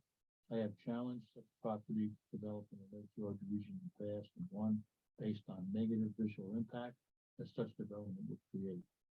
It would have a substantial impact to property values. I pay substantial school and property taxes, and this project directly has a negative impact on my property value. And when I sell my house, I expect it would reduce its value substantially, so I am not happy. What if we all did such a development for our personal profit in doing so? No, I didn't read that yet. What if we all did such development for our personal profit in doing so? Even reading that one. It would turn 27 into an industrial park. It would severely harm the community's value of respective property owners' lands and create an ugly industrial feel for what is now a beautiful rural setting. As Joni Mitchell said, don't have paradise and put up a parking lot. Parenthesis, solar array. You don't know what you have got till it's gone. Sincerely, Mark McWilliams, 6737 County Route 27. Thank you. You're 67, We're 65. 65. So he's closer to Morley. Yeah, he's up past it. Okay, so he's the only, Couple hundred numbers different. Yeah. yeah, so he'll go by it every day. Yep. I haven't heard any other public comments, and we don't know what's going on, if anybody is by Zoom or not. We call Jenny. So what we can do is we can stop the public comment until Jenny comes and see if there's any more on there. We can continue on with the business. You can call Ian McCullough that. And we can call them. You remember. You know, coming in. Oh. To disclose, right? Yeah, yeah, but I follow direction. And look what happened. So, I our can next, come back. Mike May I said ask that a you question? received a call as well, or did you get a call, a phone call? No, I told you. oh, you called Jenny. No, But I no, meant- but when we, Oh, yes, I'm sorry. I did get a phone call from the gentleman. Road. okay, the calendar, which is gonna be part of it. Well, his property is separated with Mr. Punk's property. Mm-hmm. So it's his property, Mr. Punk's property, and then the applicant's property. Okay, He just wanted to have an understanding of where else he lived in that property. didn't say if you're for it or against it, just wanted information. Okay. That's all I got. So we'll include the minutes of the public hearing. I did have a quick question. I don't know if it's this board's practice usually a vote to open, formally open a public hearing. I did. Oh, okay, I didn't see the photo. Oh, no, we didn't vote on it. I just opened it. Is that your usual practice? Yes. Okay. No objection. Okay, thank you. So the minutes of tonight's public hearing will become part of the permanent record for this case, and the board will consider both of those comments, both of the letters, and a final decision. Okay. So I'm gonna close the public hearing, and we're gonna move on to the meeting, and you're welcome. So can we look at the meeting minutes from August 30th and approve those? Just on the player, we could go get on to the. Oh, on my could phone you? Just to see if anything. That'd be great. I'll make a motion to approve the minutes. Thank you. I did have a question, so I just wasn't sure about it.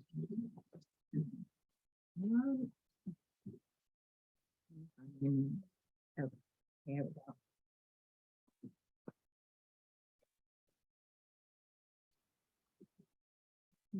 thought the border. Let me just see if I can find it. I thought it was northeastern part, but maybe it was just eastern. I don't remember what it was.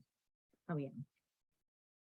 It's on page 1, 2, 3, 4. And that is 1, 2, 3, 4, 5, 6, 7, 8, and 9 bullet down. Where it says this would be in the north. It was requested by landscape sheet C7, the developers extend the vegetative buffer to meet the existing vegetation, but not encroach on the 100-foot state wetland buffer. This would be in the northwestern corner of the project. I wanted to make sure that it was indeed the northwestern project, part of the project. Is it over, but, Yeah, please. Yeah, so at the last meeting, we confirmed with DNL that, I think her name's Kayla. Okay, mm-hmm. Kayla confirmed that, she had meant the northeastern side. It's northeastern.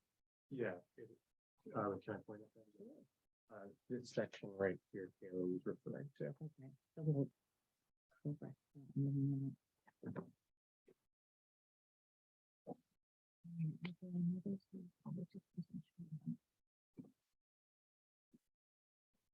I think that was it. Okay. So can I suggest, John, that you make a motion to approve it with that correction? Nobody's taking this. Oh, yes. With the, what do you call that? Thing, addendum or? With the revision.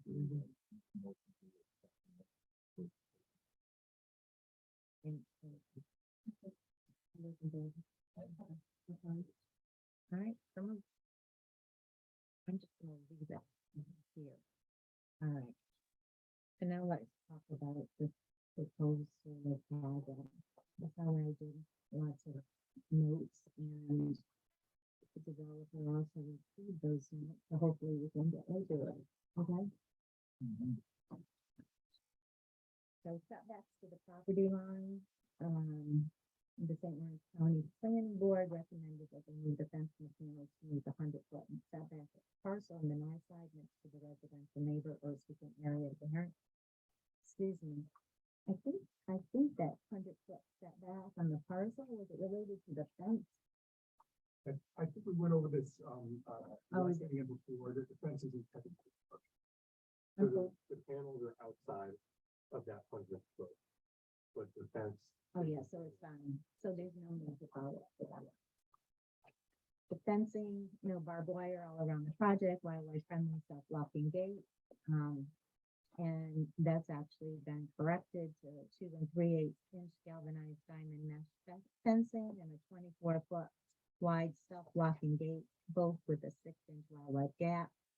It was submitted on the 9/22 revised site plan, so I didn't lose any follow-up.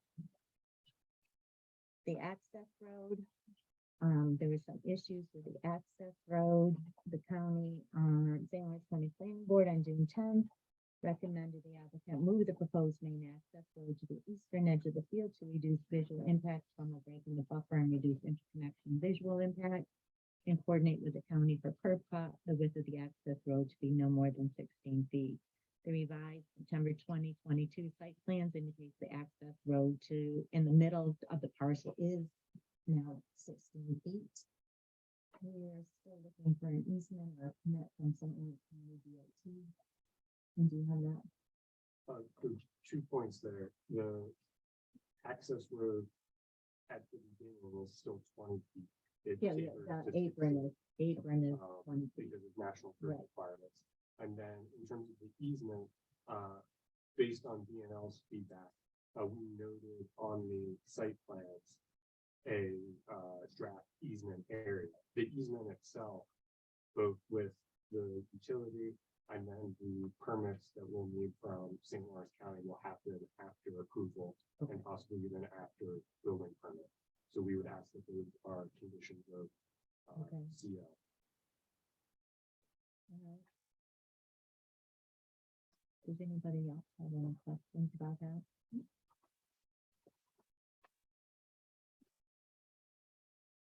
utility notification, it's been verified. Project is in the queue for the Little River substation. Coordinated electrical system interconnect review with National Grid was submitted. I don't think there's any follow up on this. Panels, the maximum height is supposed to be 20 feet. 12 feet. Oh, all right, yes, it's supposed to be, your actual is 12 feet. No, I'm saying the required, policy, our law says the maximum can be 20 feet. Okay. The actual is 12 feet. It's a ground mounted, ground post mounted single access tracker system. And the revised September 2022 site plan shows at least 100-foot buffer between the solar arrays of the wetlands and the grass access road. St. Lawrence County Planning Board on June 10th, 2022 recommended the applicant move the panels from the western edge to other open areas to allow more buffer than the wetland and the grass access road. There already is 100-foot buffer now with the September 2022 site plan, so. I think, Safety, share the information with the fire department and identify a shutdown on the site plan. The revised September 2022 site plan illustrates the location of the emergency shut off on pole 22. It looks like you're having some issues between the Lawrence County EMS and the fire department. Is that correct with the lockbox or the knockbox? My understanding, EMS would like you to have the keypad, your site plan show a keypad, but the fire department wants you to have a knockbox. So the county EMS and Morley Fire Department prefer to keep that. And Canton Fire Department prefer to not. We had a open meeting. Unfortunately, Canton Fire Department wasn't able to join, but I met in person with the county EMS and Morley Fire Department representatives. That's where they recommended the keypad over the Knox box. So then we moved forward with these site revisions. The Canton Fire Department's come back, said they don't want a keypad, they want a Knox box. The reason they don't want a keypad, they said, is because they don't want to have to keep track of the codes in their trucks. Right. But the thing is, the code will be with our command center on the, that you reach via the number on the access gate, and no one under any circumstance should be entering the site before calling the command center for important safety reasons. So there isn't a need to maintain that code in the trucks. But they pushed back, and they most recently said that this project, based on their interpretation of maps, which I'm not privy to, is entirely in their territory. So I Canton Fire Department. So I've now tried to reach back out. It's a chain email with all three departments on it. Reach back out after Ken and Morley confirmed they were good with the keypad after our in-person meeting. Reach back out to them to confirm that they would be all right with the Knox box, but haven't heard, and it's been several weeks. And based off of this coordination, would appreciate the board's guidance on if you had a preference one way or another. And my understanding is if it is in Canton's district, they're most likely to be first responders. They are indeed. I would go with Camp Fire If I Department. could also, just to support your perspective, the code talks about working with the Canton Fire. Department. They're the first. I would let the others know and let Bob Crow, who's the fire chief, know of your dilemma. Oh, I've been speaking with Bob Crow. He's the Yeah, you could choose. member of the Canton Fire Yeah. Department. We should be able to get that resolved. Well, good luck with that. Well, are you, is it all right if I say that the planning board supported the not solution? They're the primary. Yeah, they're the primary. Them have to. We've approved with the not thought. Okay. No, that's something I'll reach out and update this. Okay. Well, what was the EMS's problem? If they could be actually the first responders to the site if there's an accident, or if something happened before the fire department. Morley would go first because they're first responders. Oh, Yeah, so they would dispatch to Morley, Morley would come. I suspect EMS might be concerned that they would have an ambulance on scene and no method for to get in. hitting them. But EMS get that. I actually understand kind of the knockbox because if there is something happening on the other side of that fence that's life threatening, and we can't get through the command center for whatever reason, cell towers down, something, then a knockbox is easier to access than that. Absolutely. And I think, you know, I used to be a fire rescue person for a long time, but it was a long time ago, it was 10 years. Was on the squad, and yeah, we don't want to keep track of the brush piles. You know, a knockbox would be preferable. Yeah. So you follow up with that with those two things. So the shutdown site is already, it's located on the site plans. The San Juan County Planning Board also recommended submission of evidence that malware software is installed. Did you see that? Yes, our cybersecurity elements are not aspects of the project we really don't comment on publicly for the sake of security. Even identify what layers of security we have, we feel could benefit. Yes, there is malware installed or will be installed. That's all I want to know. I don't really need. There are many layers of cybersecurity defense. Okay, that's all we need to know.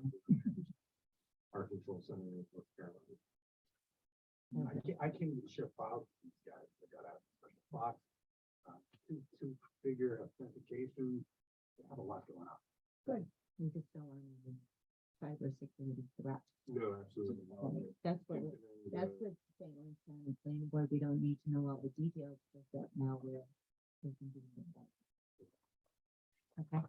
Trees and other existing vegetation, our policy is or our law is that it be minimized and offset with plantings elsewhere on the property. You're clearing about 7/10 of an acre, correct?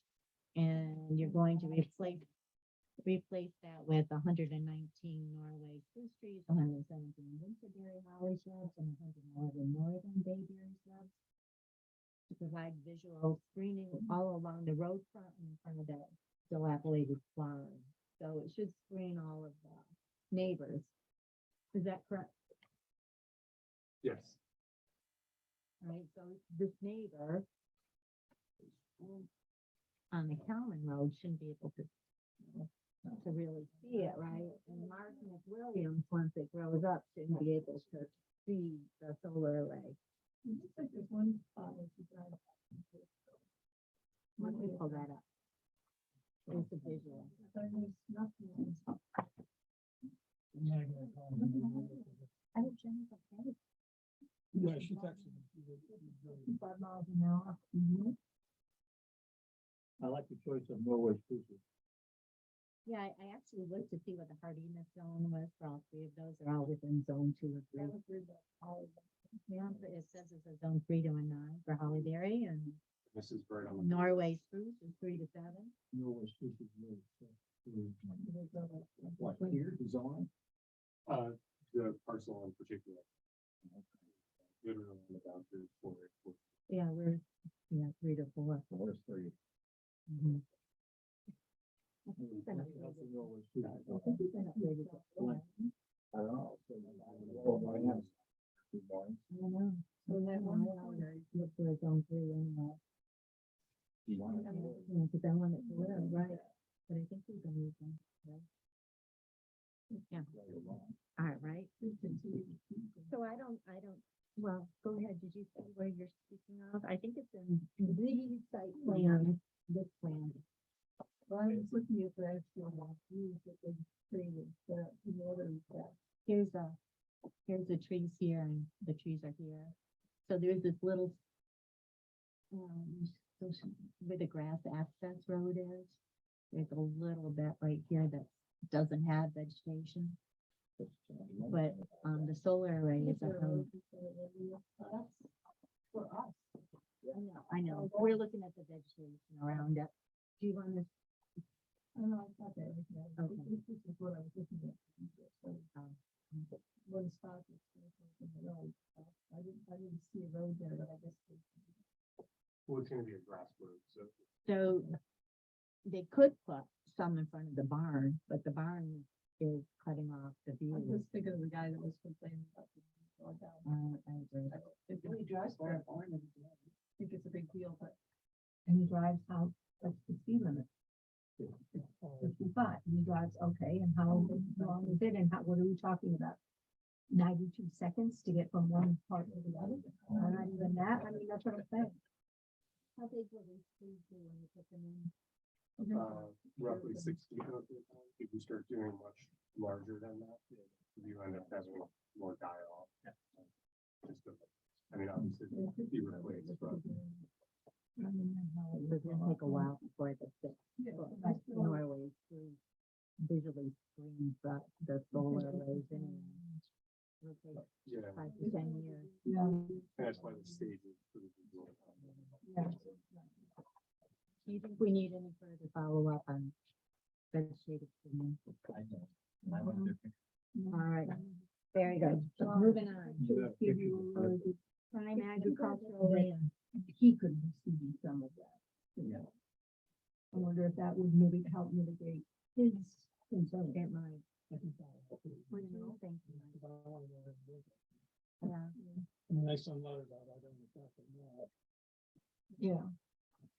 Prime agricultural land, St. Lawrence County Planning Board recommended to avoid prime farmland in the site location and to reduce prime farmland use and prime net drain to below 10%. And we talked about that.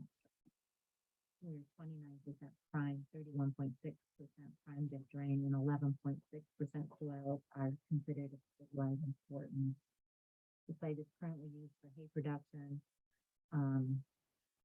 They may put in some sheep grazing. They may have the pollinator habitat. I didn't understand what this meant. I said a silo exemption is just on the parcel. What's that mean? Applicants on the side of the property. And everybody on the side of the property. The silo is not taxed. Okay.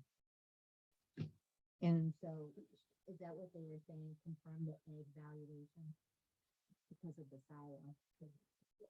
And the rest of the property doesn't have an ag exemption on it. Okay, that's So what I was. the silo will remain. Oh, without okay. touching the area. Yeah, because you're not looking at the barn. All right. They recommended that you remove the stormwater guidance from your SWEP, and you're gonna talk to me a little bit more about the SWEP because I didn't understand how some of those things were addressed that we now recommended that you address. Okay. So anything else that we need to do on prime agricultural land? I don't think there is. I don't think there's any way they can move the array to make it so it's not prime agricultural. Not with 100-foot buffers of all those wetlands.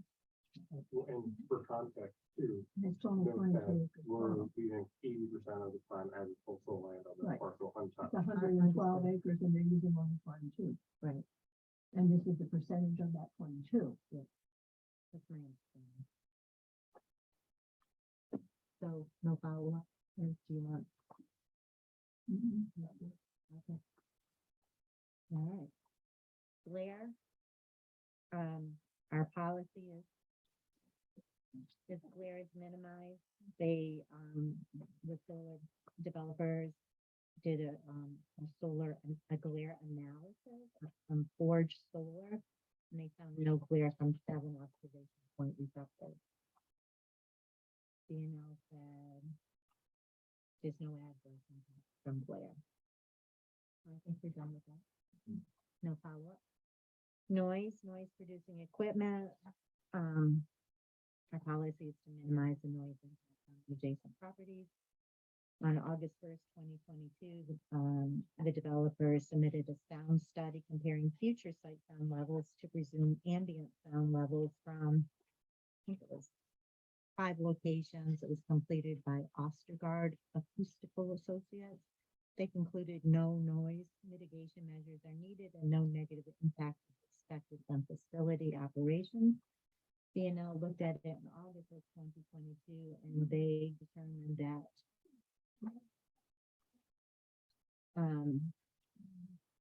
the decibel levels are gonna be similar to a refrigerator home, 33 to 39 decibels.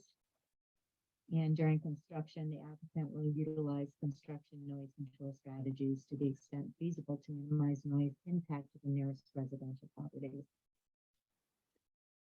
It doesn't sound like it's much of a problem. No. Are we done with There's noise? only technically, there's only one neighbor. Resident. That's, Who's that? the individual lives in the trailer. And he didn't, that person didn't say anything. Nope. Lighting, there's going to be no outdoor lighting, so no follow-up. The visual impact assessment. And Bill's already commented on the visual impact analysis that was submitted on 8/5/22 and revised 9/16/22. Solar simulations are nicely done at the time of solar panel placement, 3 to 5 years after planning and 10 years after planning sensitive to their location. A view shed analysis map with and without tree canopy was also submitted. And BNL on the August 2022 review indicates there should not be any adverse impacts if the proposed landscape screening is properly installed and maintained. You done with visual impact? Okay. Safety shutdown procedure. Our policy is that all means of shutting down the PV system shall be clearly marked on the site plan and building permit application. And the applicant stated that shut off is located on the second utility pole at the point of interconnection. This is identified on the site plan. So I don't think there's any follow-up on that. Are we done with this? Okay. The SWEP. You're on to the SWEP. Okay, I'll do my best. It's All right. quite the document. So first is that add the revised dates, and that's been done. It was submitted April 22, revised September of 2022. BNL recommended that you do soil boring investigation report, and you said in the September 2022 comment log that it's not required or performed. So, to clarify, my understanding, DNL did not ask us to do it. It was just the report had a reference to it, Okay, and that was a cause for confusion. okay. It was not required. Yeah, perform. So if you struck that. And then they also recommended that you put in the infiltration trench depth. There was some confusion in one place. It said it was 1.5 feet, and another place it said it was 2 feet. That's been done. Yes. It's the HydroCAD model that I was struggling with on trying to understand. It said, please revise the HydroCAD modeling to reflect the following cover types. Drainage area pre-1 appears to include a portion of the woods in the westernmost corner. Additionally, the dilapidated barn should be considered impervious cover for drainage area pre-1 and post-1. As of Okay. the August submission. Should you just tell me that? I looked and I just didn't see it, and I know So, this web is not really something on. does any, or Michael, do you have? the It's here. biggest- It's here. Oh, Right here. the SWIP is like 750. Yeah. Oh, all right, so we didn't get all that. I didn't get all that. Wait a minute. Hold on. The book. Oh, no idea. I didn't get a copy. Yeah, sorry, for that reason, I think provided. I just looked at it. Most people don't read the document. But it's so- I'm a detail person. So I am not going to be able to speak to the actual HydroCAD modeling myself, but I can point you to where the most recent updates have been made. I just want to be sure that you did indeed include the woods and the barn as impervious cover when you did the SWEP. Yeah, we did. I can't tell you exactly where it is, but BNL has reviewed it since we did that, and they came back with one further comment, just saying that we needed to update the maps. And I can point you to where the maps have been updated. Okay, But, is that on the site plan as well? no, so the SWIP is separate from the Yeah, site plan. So there are some measures from the SWIP included yeah. on the site plan.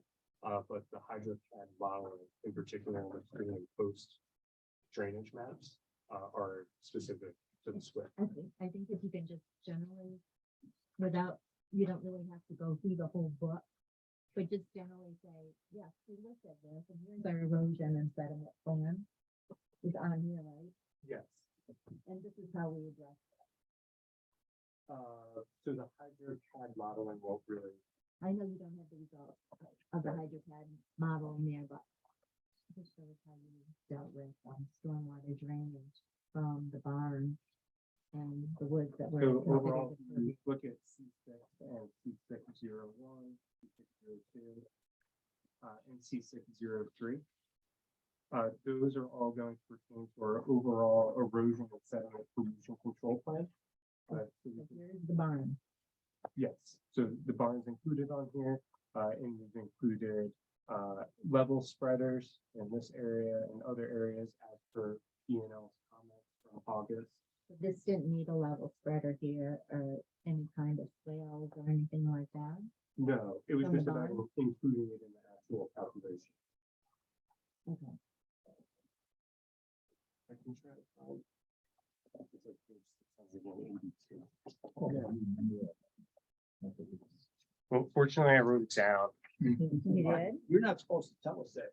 Oh, yeah. Uh, 'cause They're precious. You had a copy of this before. You knew what it was going to. Yeah, I said, So thank you for that. No, of course, yeah, thank you for sharing it. Yeah, and these were just, this one was from, sorry, B&L comments from August. Stormwater, 660, 661. So let's figure.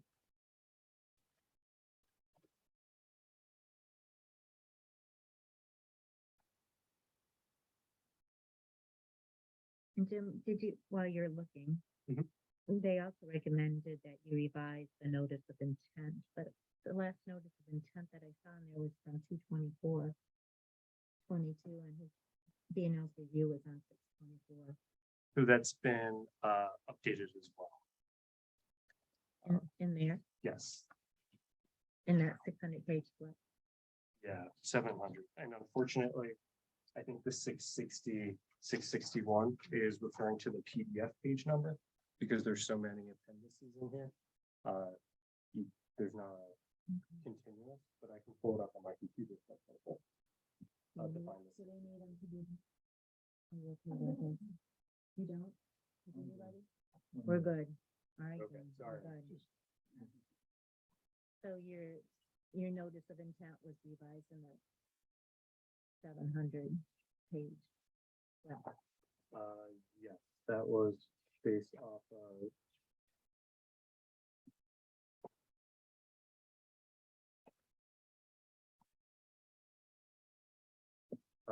B&L's comments from 6/24. 6/24, and we addressed those in our August update. Okay, so I didn't. In the August update that I looked at, the September update, I looked at the last submitted notice of intent was 2/24/22.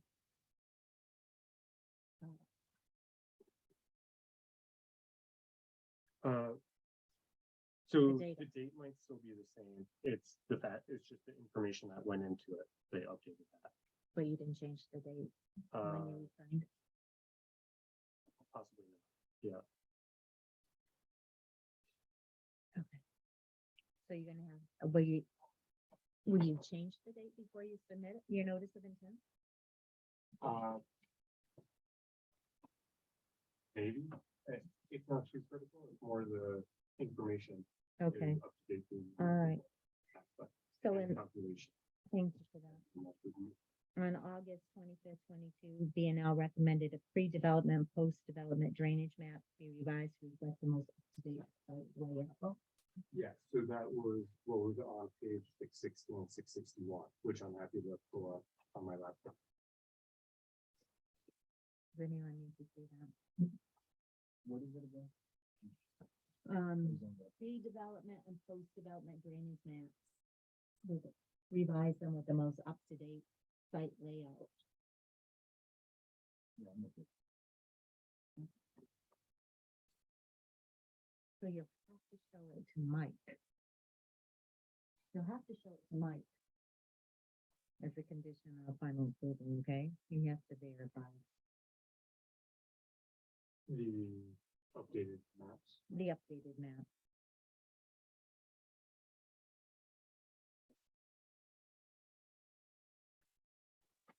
Is it all right if I share that with you this evening? If we look at it on my laptop, Or you can just email me just those 2 pages. pages. Okay. No, that works good. I'll do that so that you're right. Thank you. Yeah. Decommissioning plan, it was revised September of 2022. And all the areas that are required by the law have been addressed. I didn't feel there was any need for further follow up with that. Agree? Site plan. I was a little confused with, you have a general note in there regarding SNC 0.01, general note number 18, it states within 75 feet of protected natural resources, there's going to be a double row of sediment barriers from November to April 15th, but I didn't see any of that on the site plan. So seasonal measures are not normally included on the site plans just because it would be difficult. So we include them as a note. During construction. Yeah, it would be only during construction. It is only during construction, because I don't think it said that. Did it say that? Well, once everything's growing. Then you probably wouldn't need it. Okay. All right. But again, it's only also 2 or 3% 75 feet. Of the wetlands, right? Okay. And then, I didn't see the dimensions of the sign on your site plan. Yeah, so that is going to be on sheet C5.01. That's a detailed page. And that'll include, So here's the signage. be the 20 inches. So is that all, when I read it, I thought it was on the signs, not this one. That's correct. So, this is gonna be 9 inches by 12 inches. Oh, perfect, thank you. I didn't see them. Yeah, that's really all the small details. There's a lot of detail. So I didn't feel there was any more follow-up needed on anybody else. Lease agreement required and it was signed. The original was 12/4/20 and the revised 1/13/22. So, you can want to lease. The ag data statement required because it's in the ag district. It was provided 3/9/22. So I don't think any follow-up is needed on it. The O&M plan is provided, you submitted on September 2022. There's just a couple of things that I didn't see there, but probably will come later. Schedule for the grazing. Are you gonna do grazing, yay or no? We're hoping to. We Okay. can't 100% commit. It's gonna depend on conditions, and even if we are able to get a grazer out there, it'll depend on how it goes and if that 6-inch gap ends up being an issue. Okay. But we're definitely looking into it. We're working with the local grazer and communicating to. I was out on the site with the landowners just a couple weeks ago with our head of O&M for the region. He's working with our agrivoltaic consultant and directly coordinating with the local grazer and introducing our contracts professional as well to try to make sure. So we're very seriously trying to push it forward. Thank you. So that's a conditional final approval, right? When if you decide to do the grazing, then you need to submit a specific schedule for the contractor or the grazer. So we have within the O&M plan, I don't have it in front of me. There isn't an appendix. He might graze for 5 years. and That's then- what B&L recommended. That's what I'm going with. Alright. I'm just going by what B&L said back in June of 20. Yeah, for mechanical vegetation maintenance, it tends to be much more specific. Whereas with grazing agreements, even those that are templates by the American Solar Grazing Association, they tend to be less prescriptive and allow a lot more room for flexibility. Sure. And for the grazer to make a lot more kind of on the ground decisions as needed. She's gonna have a general overall plan.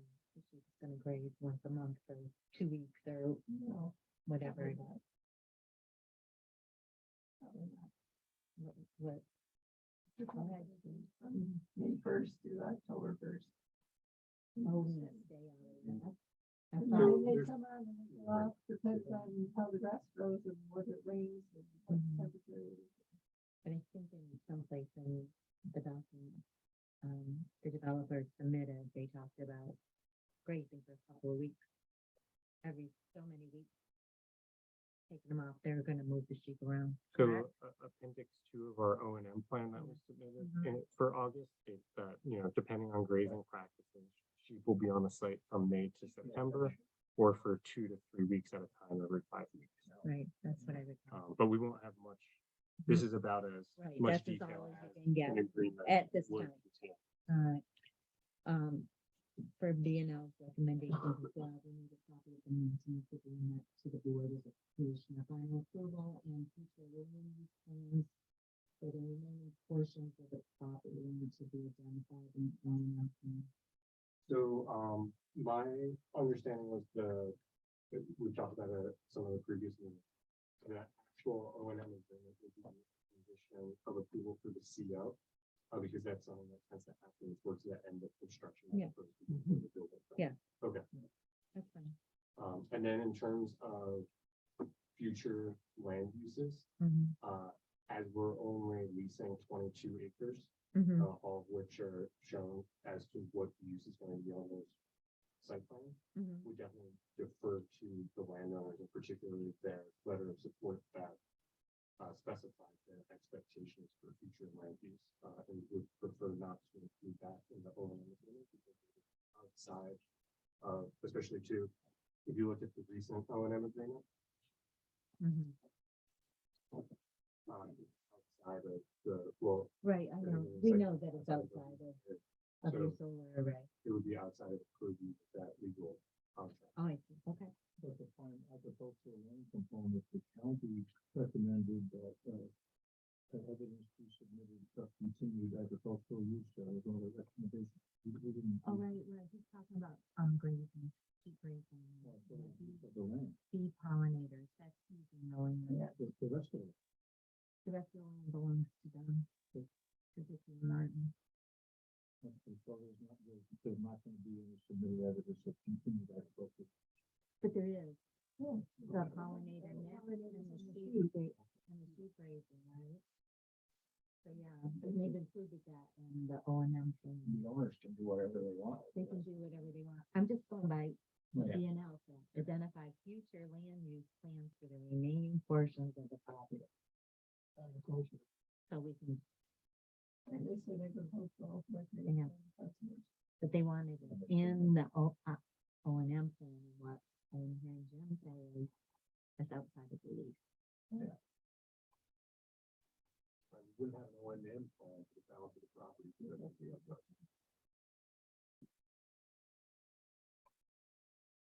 Okay. Mm. Pilot agreement. Where's that at? So we don't have a pilot agreement at the moment. We would wait for it's closer to obtaining approval, but our intent and based off of feedback from both the town of Canton, the school district and the county, we are going to work with the St. Lawrence County IDA to ensure that. Okay. So that's a condition of finance. And then community host agreement. We're speaking at length with Bill Peterson about that. Okay. Perfect. We gotta get that. Yeah, Yeah. trust me, Other information that's needed. I have on here revised wetland delineation report to reflect findings from New York State DEC site visit, done in May. I didn't see that in any of the documents. Yeah, So the actual, the delineation hasn't changed. What changed with the site visit was the DEC declared essentially their intent to claim jurisdiction over some of the wetlands. The boundaries of those wetlands haven't changed. And technically the jurisdiction hasn't changed yet because the DEC needs to go through a fairly lengthy public process called a map amendment. So we've worked with the DEC, obviously to include the 100-foot buffer as if there were jurisdictional wetlands today, and have received a no permit required from the DEC and the Army Corps of Engineers. Okay. Yeah, I saw that. Army Corps of Engineers said no jurisdiction. New York State Parks, Recreation, and Historic Preservation letter stated no impact. Alright, let's see. Completed local and state permits as required within the right of way or highway. We've already talked a little bit about that. That's going to be later on. It's gonna be a county, right? St. Lawrence County permit. Is it a permit? So we'll need the utility permit and highway permit. Because we'll be doing work within the right of way. So we need to- Okay, yeah, correct. Okay. Me too. Notice of intent. Wow, okay, that's good. So that hasn't been done yet, and may not be. That's only done in the event that this is going to get NYSERDA funding. And we can't apply for that until we receive approval. And it's unclear if there is going to be any NYSERDA program for this project to apply to. Mhm. And then, yeah, you get the St. Lawrence County Fire Department stuff figured out. You'll have to submit a sign permit too. You did a special site application permit, but you need to do a sign permit as well. Why is that? Because you want signs on the property.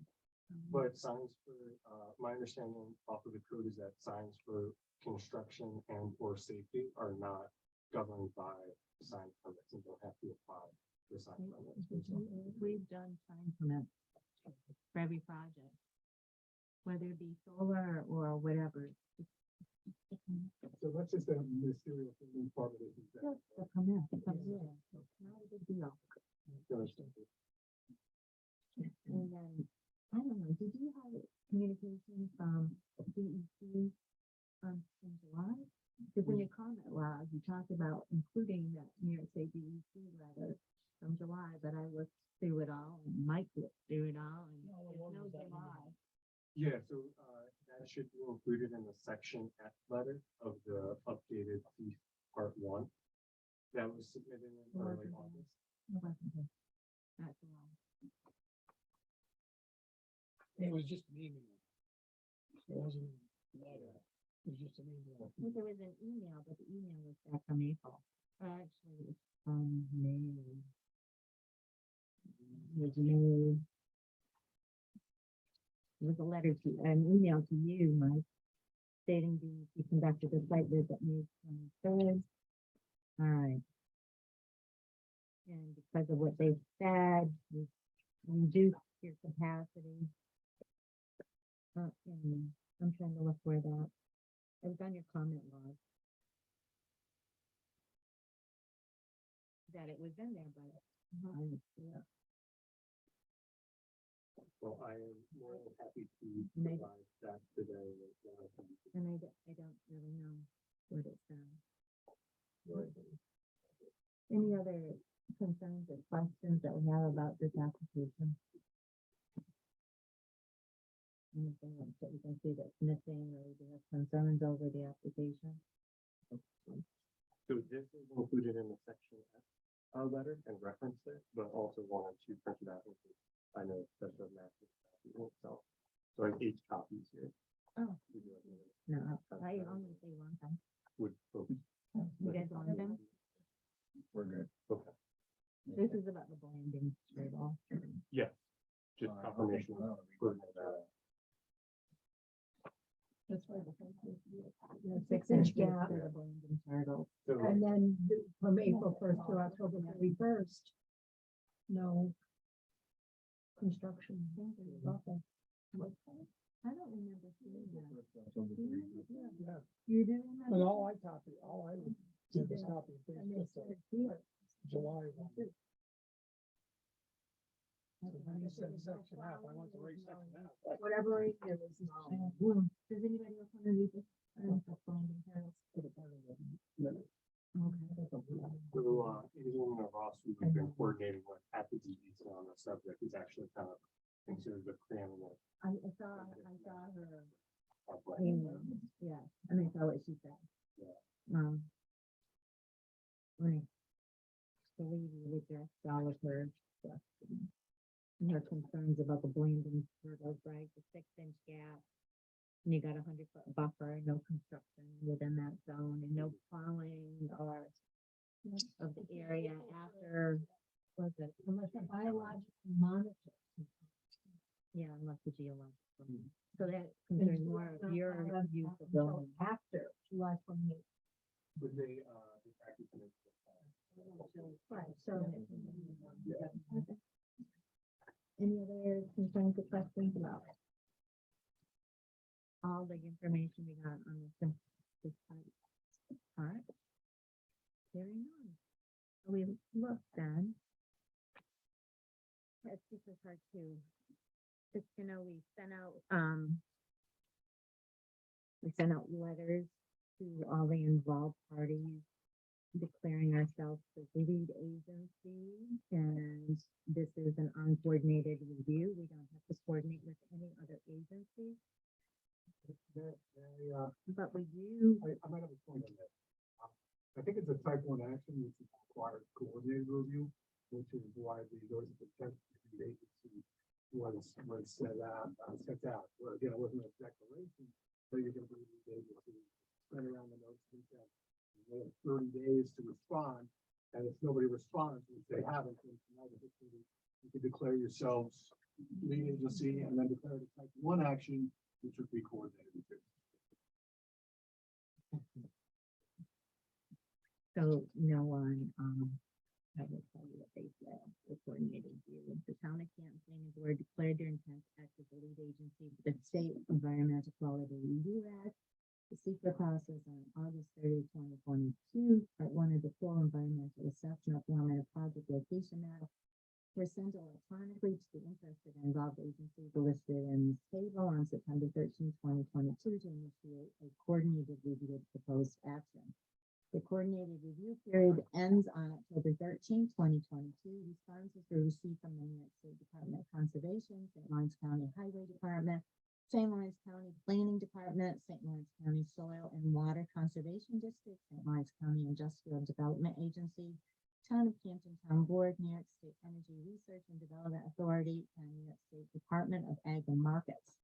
Agency responses are provided in Appendix A of this document. New York State DEC indicated that the project will require construction stormwater permit coverage, SPDES GP 0-20-001, and the project stormwater pollution prevention plan. Needs to address post-construction runoff for new impervious surfaces, and that's what DNO said as well, right? The New York State DEC also outlined best management practices to be followed during construction to avoid adverse impacts to Blanding's turtle. Construction vehicles and supplies must remain outside of New York State DEC wetlands and wetland buffers between April 1st and October 31st, unless a biological monitor is on site to remove the turtles from the work area. Fields cannot be plowed until after July 28th, and the proposed perimeter fencing must have a 6-inch gap at ground level to allow turtle passage. All of these conditions will be followed. Any concerns with those? No, and those were the ones that were outlined in that. Yes, July. from Angelina. Yeah. The New York State Ag and Markets confirmed that the project site is located in a state certified agricultural district, and that if the project receives funding from NYSERDA or the New York Sun Commercial and Industrial Program after August 1st, 2018, a notice of intent must be submitted through NYSERDA and filed with Ag and Markets. The Ag and Markets also indicated that the proposed solar array layout is located on prime farmland, and that alternative layouts or locations should be considered to limit impacts to these soils. The New York State Ag and Markets also recommended that the town consider offsite and cascading impacts to farmland as a result of the development, and have the applicant adopt the New York State Ag and Markets construction standards. Finally, the New York State Ag and Markets recommended that the town determine if the land has an agricultural assessment and if a conversion penalty should be required. And would just like to speak to that Grass River Solar, even before this comment, has committed to abiding by all of NISDA's New York Ag and Market guidelines for solar energy for construction, operation, and decommissioning. So you'll have to look to see if the land has, it does have an agricultural assessment, correct? That you have a silo exemption from ag. So there may be a conversion penalty. I don't know. I think you have to look at the town assessment. You have a negative assessment, you have to fill out papers every year, We've never filled out. then you don't have a. That silo thing is separate, I think, from that assessment. That just means that your silo is not taxable. Let me ask you guys, do you make more than, or at least $10,000 off in your agricultural? We haven't, you know.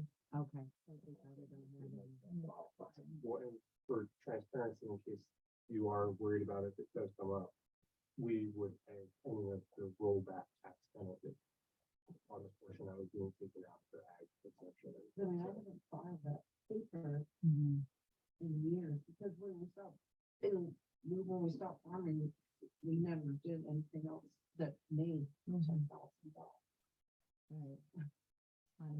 Making hay does not make you $10,000. Well, it depends on how many acres. Well, right. does. Exactly. Yeah, for sure. No. None of the other responding agencies provided comments on the project beyond their consent to the town planning board, assuming the role of lead agency for SUGROP. Agency responses are provided in Appendix A. Further coordination with involved and interested agencies will be completed during the project design phase. Does anybody have any questions about the lead agency? Yeah. Who's got a copy of it? Who's got part 3? I know that they get on. All right. So we move on now. Right, this is the type 1 action, so it was like, do you want to do copy paper? That's we made copy paper. Thank you. Boy, if I'd known that, yeah.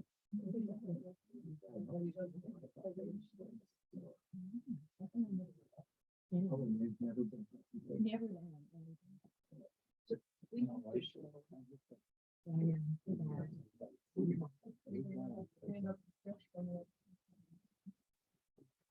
Are these public so I can take them with me?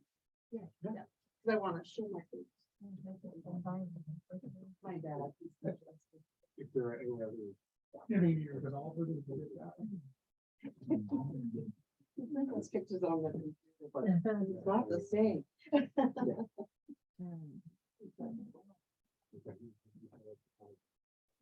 Thank you so much for all your work. You don't want to say, listen to your final outcome. Well, She'll get the scores in the morning. All right. yeah, we'll see. All right. See, we have to go, yeah. All right. Good night. Thank you for coming. Okay. Bye, Vicky. Bye, Martin. Oh my gosh.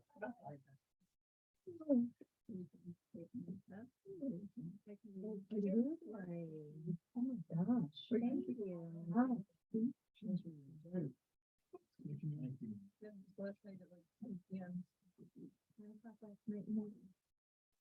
Yeah, my husband snitched it. Good for him. I don't blame him, you can't be in the house and smoke. I know, yeah. Let him go out the door. I've got a new apple pie. Wait. You know, you could run We're going to your house. Apples are yum. Tis the season. All right. Can I talk while you're, are you on mute? If I talk? Yeah. Nobody has All right. I'm gonna start, guys. So we All can right. get this going. Impact on land. I wish we had two out there. That's what it is. All right. A, beginning, proposed action may involve construction on or physical alteration of the land surface of the proposed site. And yes, it does. A, the proposed action may involve construction on land where depth to water table is less than 3 feet. On seeker part one, it said that it was 3.5 feet, but impacts on land according impacts on land according to B&L, this is what they wrote in their narrative. The average depth to the water table on the project site is approximately 3.5 feet below the ground surface. However, much of the project site, about 80%, has a water table depth shallower than 3 feet. The project will involve approximately 21.61 acres of ground disturbance.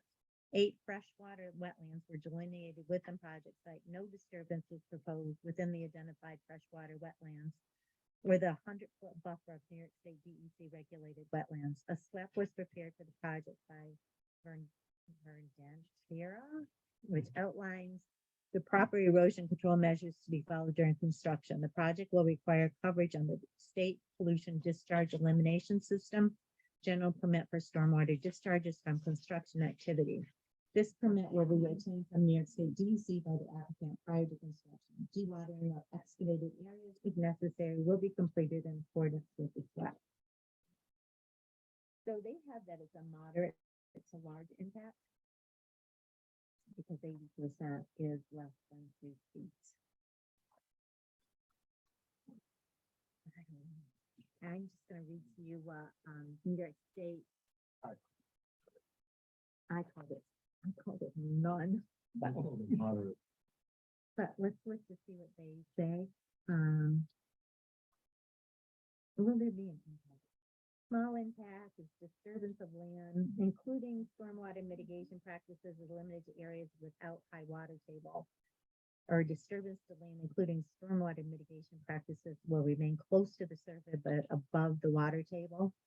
Minor excavation that avoids high water table or commercial application of pesticides. So that's a small impact. So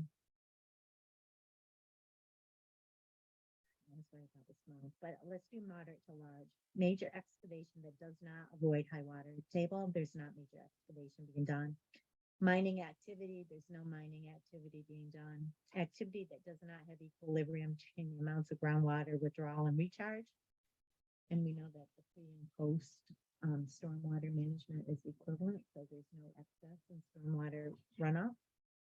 A project where solid or hazardous waste production, storage, or disposal takes place, that's not happening. A project where storage of bulk petroleum or chemical products takes place, and that's not happening here either. So what do you think? Is it?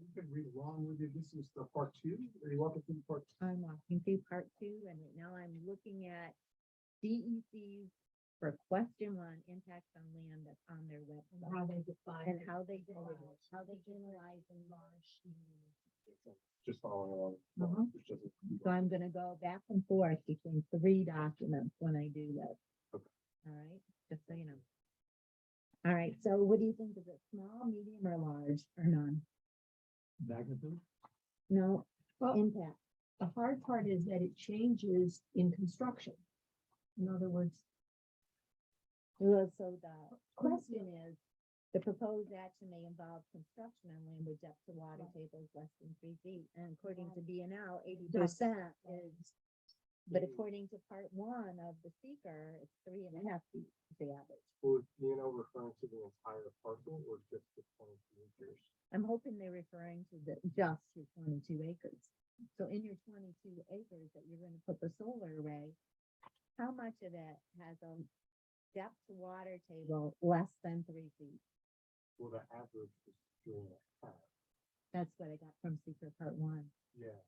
this is So much of the if 80% projects. of it is less than 3 feet, you would need very high outliers to a very deep water table to offset the less than. So again, I think there's no impact. Because 80% is the average for the area being disturbed. Is 3.5 feet, greater than 2 feet. The answer is it's not yes or no. It's in the no column. It's no or small impact. Yeah, we know.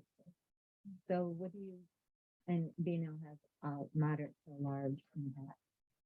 Is it small or none? What do they know? We had small. I'll call it small. You want to call it small? I have none. We'll do small impact. All right. The proposed action may involve construction and slopes of 15% or greater, and there's no impact. The proposed action may involve construction on land where bedrock is exposed or generally within 5 feet of existing ground table. And it's greater than 6 feet, so there's no impact. D, the proposed action may involve the excavation and removal of more than 1,000 tons of natural minerals, and that isn't occurring, so there's no impact. The proposed action may involve construction that continues for more than 1 year or in multiple phases, can occur in 4 to 6 months, so there's no impact. F, the proposed action may result in increased erosion or from physical disturbance or vegetation removal, including some treatment of herbicides. So we have small impacts because we're going to use herbicides. Well, we have the SWIP as well, which limits. Right. But you're also going to use herbicides on here. But But now, but not according to part 1 of the secret that they revised, so still have the herbicides in there. There may be, so we've worked with the landowners and we're going to try to use them as minimally as possible. But you're Which gonna is use why them. our O and M Mhm. official came out the other week, to evaluate the site. Okay. They So- don't intend to keep, my understanding, this portion certified for gas during the solar Very good. operation. Very good. So, yeah, I'll agree, small impact. Small impact. Yeah. And then G, the proposed action is or may be located within a coastal erosion hazard area and there's no impact. So going to your table, impact on land. I have none/small. All right, that's what I have too. And what about the duration of the impact? Because of the extended life of the herbicide use. I have long. It's long term. Okay. What do you- No, they're not. They're not. Bill, they're gonna put it in before they put in the pollinator treatment. Well, we're actually hoping to use it minimally ahead of putting in the pollinator sequence because the quality of the land is so high. There's the possibility we would have to use stock treatment after that, but it would still be outside of all wetlands areas and by licensed operators only. And even then, as sparingly as possible. But that's also what is included in the integrated test plan. It's too bad they don't have a sporadic. So what do you want to put for term? Long term? No, I mean, short term, medium term, long term, like sporadic. I know, but then. So it's not, so that concentrated. Impact, you really don't know the duration. Could be. It's organic Oh, I see. herbicide, so it's not, yeah, that's what you said. It's gonna be organic herbicide, right? Or at least it's EPA certified biodegradable. It's a biodegradable. So that can, like glyphosate. Really? That's considered. In the US. No. So short term is what you said. Well, but they'll be doing it all. So long term, long term, you all agree, long term? Okay. And then we have, probability, likelihood of it happening, And that's why I of put the possible. impact, Possibly. possibly, you all agree, possibly? All right, going on, impact on. Done with that one.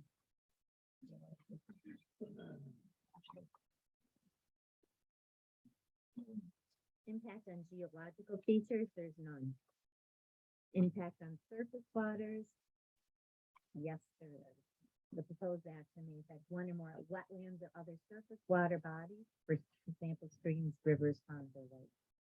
A, the proposed action may create a new water body. The answer no to that on secret part 1, so no impact. B, the proposed action may result in an increase or decrease of over 10% or more than a 10-acre increase or decrease in the surface area of any body of water. The answer is no to that question, so there's no impact. C, the proposed action may involve dredging more than 100 cubic yards of material from a wetland or water body. The answer is no to that in secret part 1, so there's no impact. The proposed action may involve construction within or adjoining a freshwater or tidal wetland or in the bed or banks of any other water body. The answer was yes, it's 14.61 acres of wetland. So there's a small impact. We do have that 100 yard. They're outside. We have a 100-foot buffer, but it still might impact that surface water in the wetland. You'll still have some, What's the purpose of the SWIP? yeah. Just- But there may be a small impact, is what we're saying. And I can read to you what BNL has to say about it. Find it.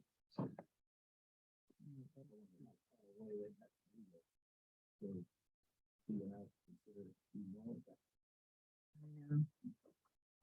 So they said, which number am I on? D, right? 3D. A field wetland delineation was completed for the project site in May of 2021 by TRC Companies Incorporated.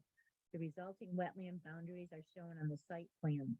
8 freshwater wetlands were identified on the project site during the delineation. No streams were identified within the project site.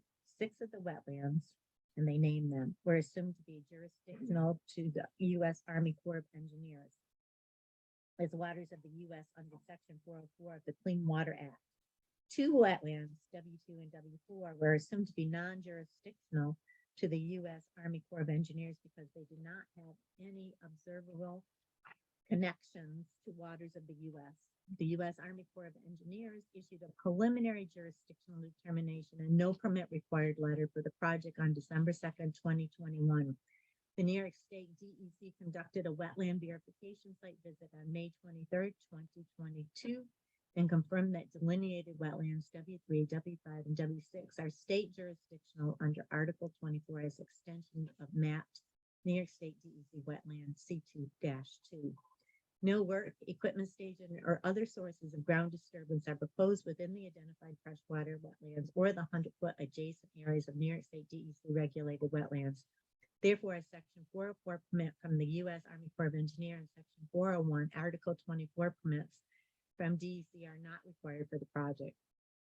Proper erosion and sediment controls will be implemented during construction as outlined in the project SWIP to prevent situation of any wetlands and surface waters. Sound right? Yes. We're good with that? So small impact. E, the proposed action may create turbidity in a water body, either from the upland erosion runoff or by disturbing bottom sediment. We have slight impact or small impact. What is turbidity? Cloudy, making it cloudy. Because you're mixed in it. We all agree with that? So F says, the proposed action may include construction of 1 or more intakes for withdrawal of water from surface water. That's not going to happen, so there's no impact. G, the proposed action may include construction of 1 or more outfalls for discharge of wastewater to surface waters, and there's no impact. H, the proposed action may cause soil erosion or otherwise create a source of stormwater discharge that may lead to siltation or other degradation of receiving water bodies. The answer was yes, because we may have some sheet flow only. So we've got small impact. Y'all agree? J, the proposed action may involve the application of pesticides or herbicides in or around any water body. And the answer is yes. We've got the 100-foot buffer, but we're still going to do it. They have no impact, but I think it's either a small impact or not as large impact. What do y'all think? That's the impact on surface water. For the number 5, those herbicides. It's going to impact. I'm going to disagree. You are? Go ahead. Tell me more. Their application can be localized. You got 100, you got 100 buffer. It's not going to get to the water. In or around? It's in or around. What's outside of the 100-foot buffer? The proposed action may involve the application of herbicides in or around any water body. Well, let's go to the buffer. I interpret that as not in and around of its. Okay. So you think no impact? You agree with DNO? Okay. You know, sometimes I disagree, but. Okay, the proposed action may require the construction of new or expansion of existing wastewater treatment facilities, and it does not, so there's no impact. So impacts on surface water. What did you put? I put small, because that's what we listed as small impact, right? Small, long-term, and probable. You put small, long-term, and probable. Is that what? Anybody else? I had medium term. Well, if it's only during construction, I mean, that's, I could be straight. It doesn't It's mean- not gonna change. You had short term? How many? What do we put down here? Short term, long term, or medium term? You okay with medium? All right, we put medium term. All right, and likelihood that it's going of the impact? I had probable as well. What did you have, John? I have possible. Possible? No, I had possible. yeah, we're gonna do on construction. So we're gonna put possible. Are you all right with that, John? 42 weeks. Okay. Impacts on groundwater, there's none. Impacts on flooding, it's a yes. Yes. Yep. The proposed action may result in development on land subject to flooding. Yes. A, the proposed action may result in development in a designated floodway. The answer is no. B, the proposed action may result in development within a 100-year floodplain. The answer is no. C, the proposed action may result in development within a 500-year floodplain. The answer was no. D, the proposed action may result in or require modification of existing drainage patterns. And the answer was yes for D to E. So we have a small impact. Do you agree with that? Yes. Yeah, I agree. Anybody disagree with it? E, the proposed action may change floodwater flows that contribute to flooding, and the answer is no. F, if there is a dam located on the site of the proposed action, is the dam in need of repair or upgrade, and the answer was no. So I had impact on flooding as small, because we only have one small, right? And what you put down for duration of impact? I put down long term. Yes. Long term? Long term? No, 500 years. It was a no for 500 years. It's not in any floodplain. It's not. The only small impact that we had was the proposed action. The proposed action may result in or require modification of existing drainage patterns. That's our impact. That's that. That's why I put down /small, but I had small, I had medium. as far as the title flooding, I don't see it. It's not gonna flood. I don't think so. I had I don't think it's gonna flood. Looking at the question, and they said it, proposed action may result in the development on land subject to flooding. I'm not familiar with the exact property. There's a lot of wetlands on there. But does it flood? They down by the river.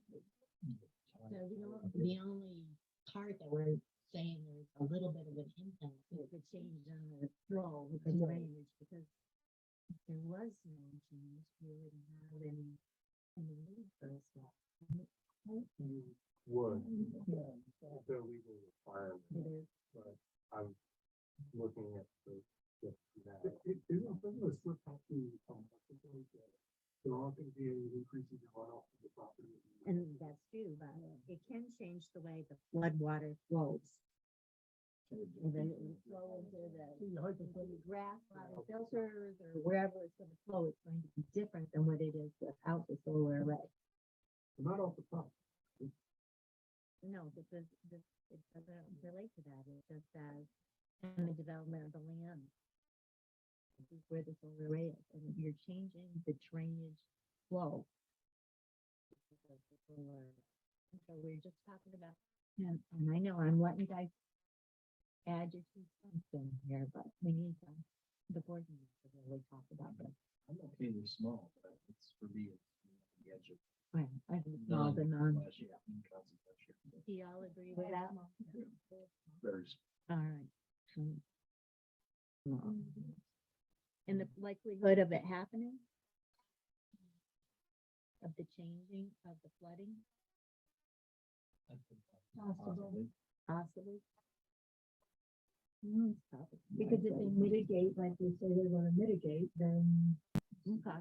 it should be unlikely. It should be unlikely, yeah. I think it's unlikely. Like her.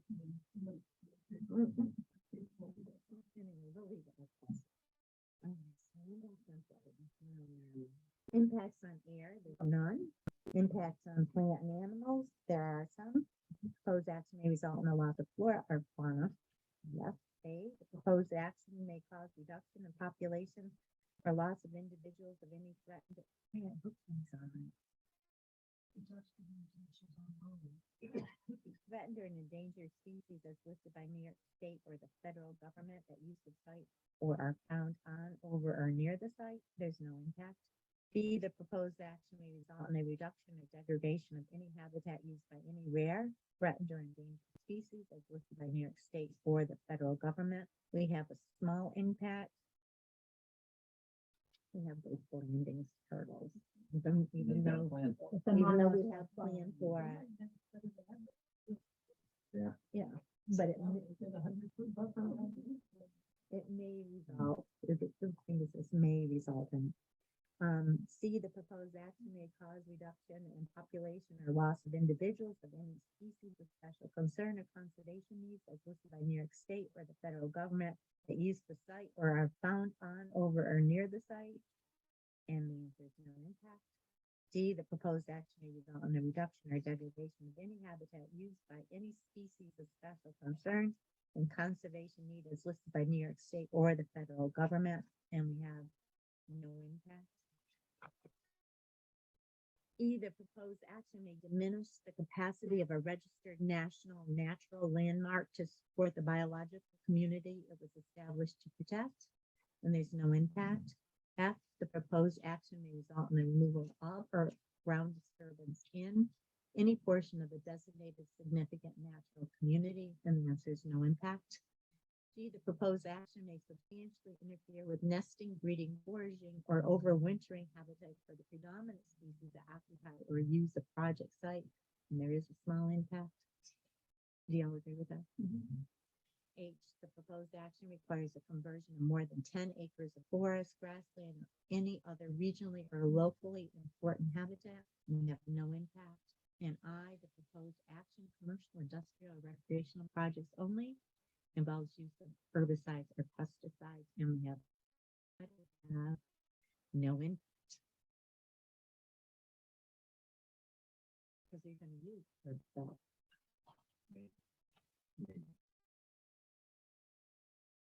So there's going to be an impact to that, right? Well, even if you had a small impact. Still wouldn't change field.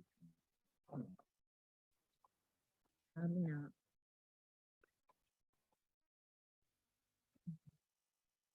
Let me just look. I mean, for the scene, wiping it out.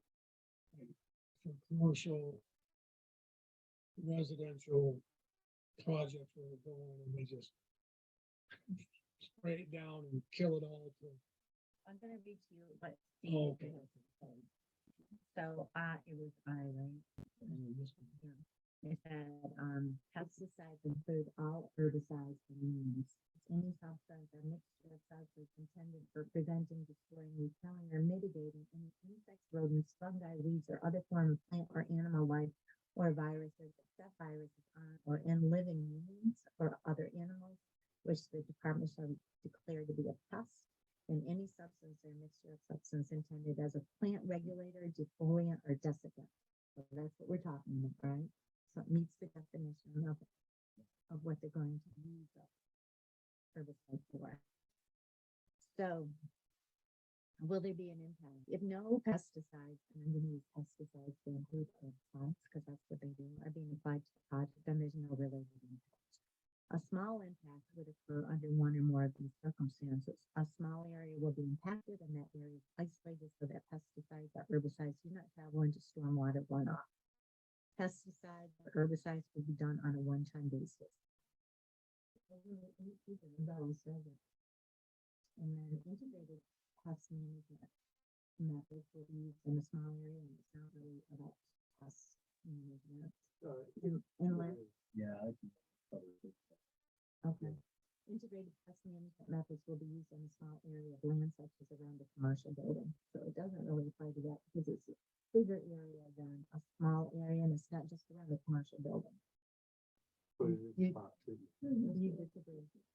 I mean, I think it's what he's saying, it's a spot treatment, it's not like they're spraying the. Not perimeter of the blanket. whole- yeah. It's not a blanket. Not a treatment. blanket. That's not your Spraying plan the to whole do a perimeter. blanket. Visual, you know, There are no surface water, let me just finish. There are no surface water bodies nearby, and stormwater control devices will collect and capture chemicals. That's all small. Moderate to large, because large areas will be impacted. Where there's risk of pesticides, herbicides being picked up in stormwater and carried to surface water bodies, including wetlands, both on and off site. Integrated pest management is not being used. Pesticide, herbicide use will be done on a regular or seasonal basis, such as at a golf course. Herbicides will be used to remove many plants over large areas that may be habitat for a variety of fish and wildlife species.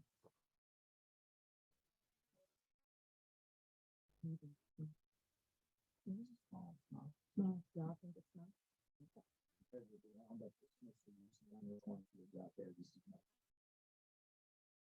Okay, moving on then. Every year. Except for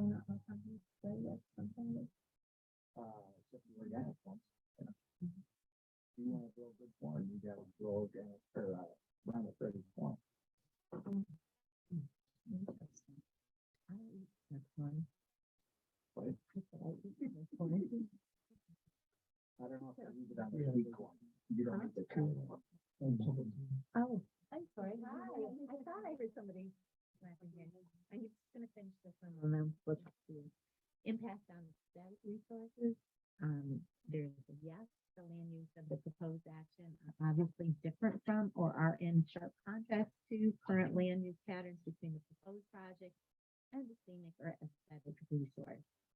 So A is a proposed action may be visible from any officially designated federal, state, or local scenic or aesthetic resource, and the answer is no, there's no impact. B, the proposed action may result in obstruction, elimination, or did I skip it? Yeah, you did, but that's a kiki phone. All right, I'll come back. Did I skip 8? Yeah. I'm sorry. The proposed action may result in the obstruction, elimination, or significant screening of one or more officially designated scenic views, and the answer is no, so there's no impact. C, the proposed action may be visible from publicly accessible vantage points seasonally or year round, and the answer is yes. It's within 6.65 miles of the Maple Tradition Scenic Byway. So we have no impact. You all agree? Is it 5 miles to release the uses? I think it's 0.6. 0.65. Yeah. D, the situation or activity in which viewers are engaged while viewing the proposed action is 1, routine travel by residents, including travel to and from work, or 2, recreational tourism-based activities, and they're both small impacts because it's within 5 miles of the Maple Scenic Byway, and there's continuous fishing currently on the site, but it's going to be discontinued when the solar array is up. So we have small impacts. Do you agree with me? That's the, yeah. You okay with that? Okay. E, the proposed action may cause a diminishment of the public enjoyment and appreciation of the designated aesthetic resource. They have no impact, but it is within 5 miles of the Maple Tradition Byway, so wouldn't it be a small impact? Do you think you're gonna see it from the Maple Tradition byway? I don't know. I The don't county know. road is part of that. Officially, it is, Oh, it isn't? yeah, I thought it was. it's across the, across Grass River. Oh, I it's forget, 58. yeah, that's. But it's within, it's a little more than half a mile away. As a Okay, So we'll do do you it. agree with DNL that it's a no impact? Yes. You do? Yeah, okay. All right. After are similar projects visible within the following distance of the proposed project, okay, half a mile, 1/2, 3 miles, 3 to 5 miles, and 5+ miles. And we have a small impact. But if you look at those, picture part 1 for those questions, they're all answered no. So, the Must answer, be a similar project within 5 miles. I don't. Let me tell you what the. Judson Street. Yep.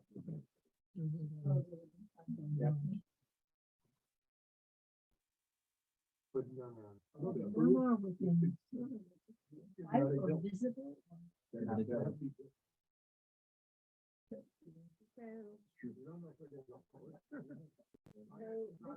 No nice money available. This is what we have for the narrative. The answer is The proposed project involves the conversion of approximately 21.23 acres of active agricultural land into solar array. The New York State Ag and Markets recommended that the town consider offsite and cascading impacts to farmland as a result of the development. The Town of Canton Planning Board has reviewed all project documents and plans, including the prepared agricultural data statement, to ensure that the project is designed and constructed in accordance with all applicable requirements. The project was also reviewed by the St. Lawrence County Planning Department. Future development in ag areas must adhere to the town's existing zoning ordinance, which will help to promote sustainable, smart growth. In addition, the St. Lawrence County Ag and Farmland Protection Plan aims in important agricultural areas under agricultural use and preventing development in these areas. So that's why they put small.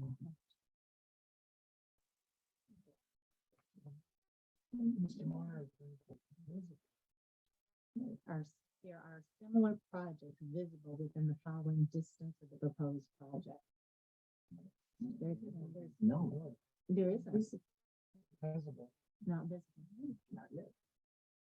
So should we change that to no impact? Yes. Okay. All right. So impact on aesthetic resources, we have small, right? Yep. Small, the term, what's the duration? And medium term.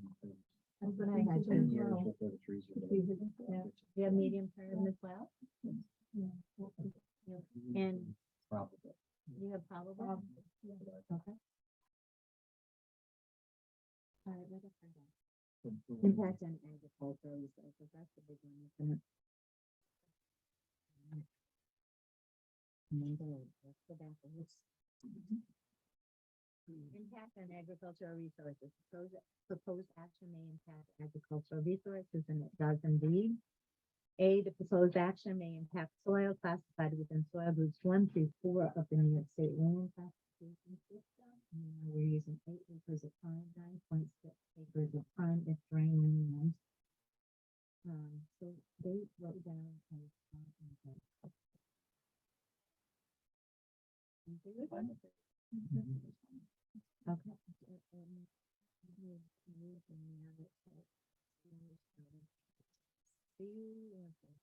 A long one. According to the U.S. Department of Agricultural NRCS Web Soil Survey, there are multiple map soil units classified as prime farmland or farmland of statewide importance within the project site. These designations are comparable to New York State land classification system soil groups 1 through 4 designations. There are approximately 8 acres of prime farmland, 9.6 of prime farmland with drain, and 3.1 acres of farmland of statewide importance within the project site. The project site is located in St. Lawrence County, Ag District Number 2, and is actively farmed. Solar projects that are funded by NYSERDA or the New York Sun Commercial and Industrial Program are required to submit a notice of intent to the New York State Department of Ag and Markets. Although NYSERDA was included in the coordinated review process for SEQA, no NYSERDA funding has been awarded to this project at this time.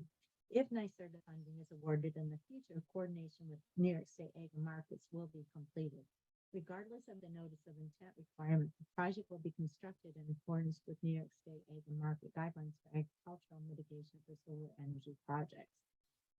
The project will result in the conversion of approximately 21.23 acres of agricultural land to a non-agricultural use. In their coordinated review response, the New York State Acre Market indicated that the proposed solar array layout is located in prime farmland, and that alternative layouts or locations should be considered to limit impact to these soils. Additionally, the New York State Acre Markets recommended that town determine if the land has an agricultural assessment and if a conversion penalty should be required. The project will be constructed in accordance with the New York State Acre Market construction standards.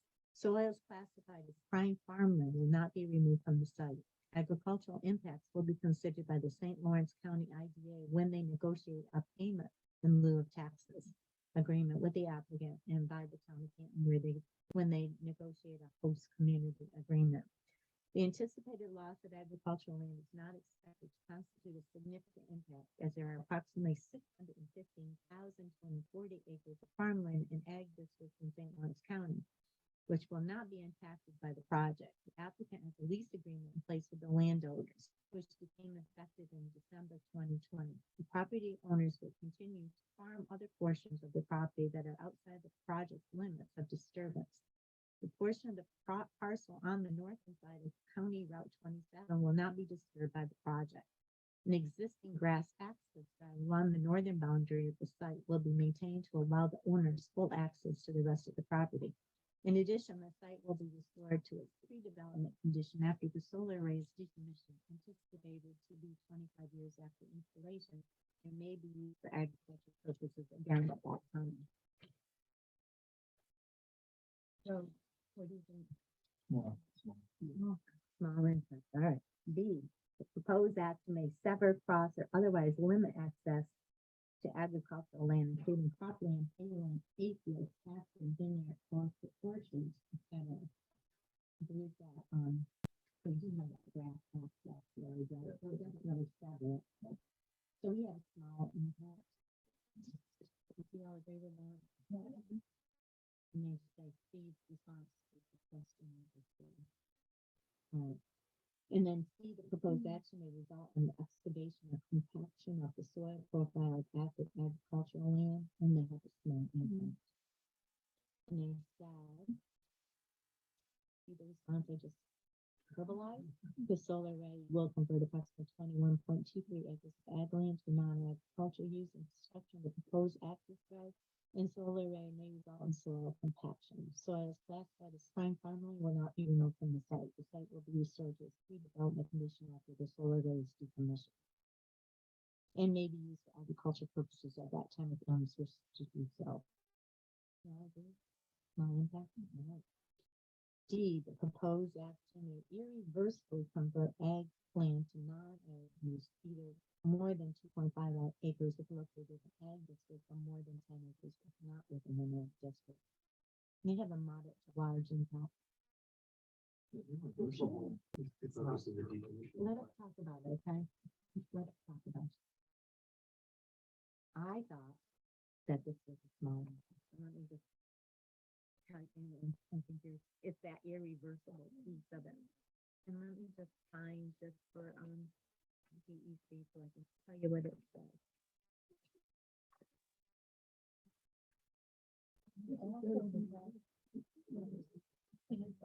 It may improve. All right, so it says a small impact is it occurs under one or more of these circumstances.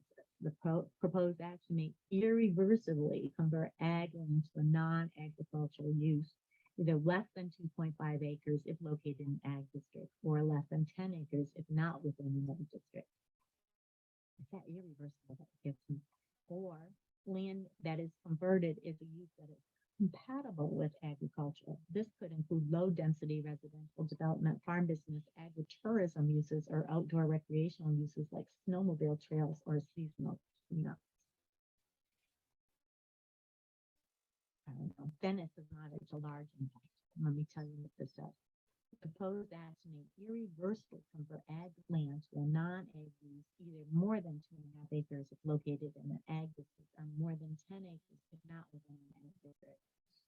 Or the proposed proposed action irreversibly converts ag land to moderate to high density residential uses adjacent to or near an active farm located in an area of state agricultural.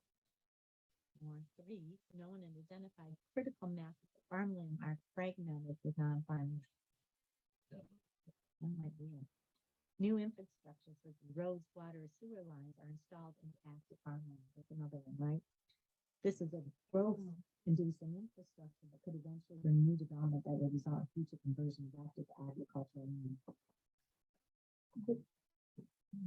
Fragments. It fragments that. that you- I struggle with it. But Yeah. even fragments, I mean, access right there. I know. And I don't- and Let us talk about it. the roads, there's no, I mean, other than there's roads now, I mean, they move around. It's a soul, choose the road. Or, I mean, it's a fragmentation, right? But I didn't get it. I had it small. I had it small. And I did too. I put it as small as well.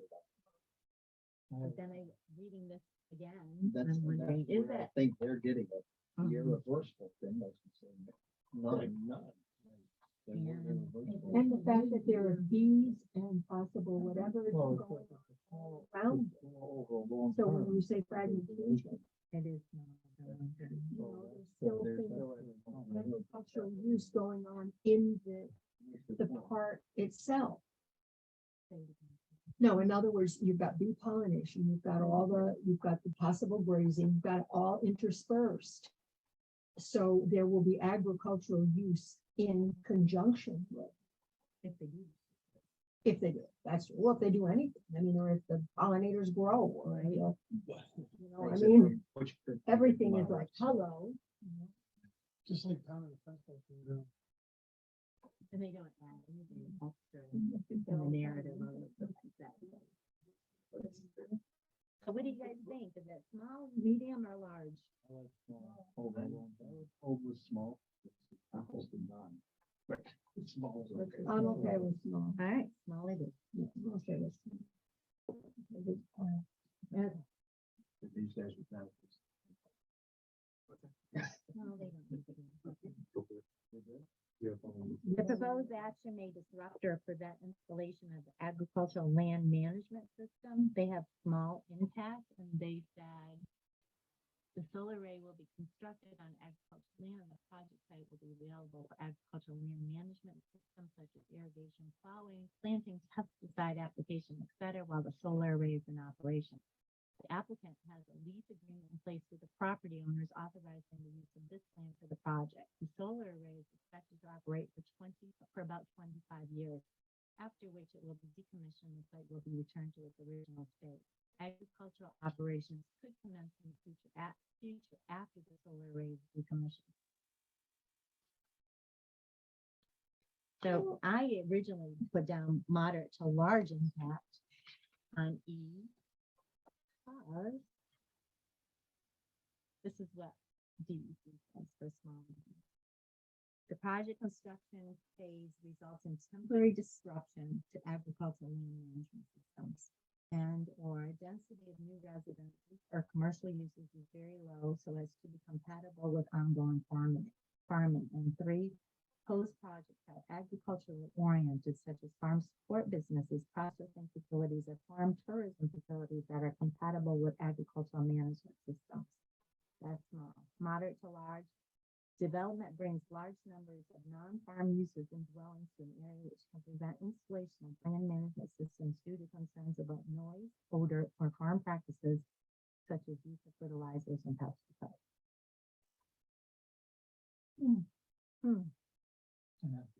So what kind of impact? They, B&L put down that it was small, and I put down moderate to Oh, the one you just finished is red, what's the color in red? small. This one, or this one? The last one I read, the development brings large numbers of non-farm uses, that's moderate to large. It's not? It's a non-farm use. You think it's small impact, huh? I do not understand. Well, I've never seen you out holding like this ever before. I like that. But it's a grade. And they graze and do the bees and they're constantly looking for alternative ancillary things. So, All right, you ready to go on? F.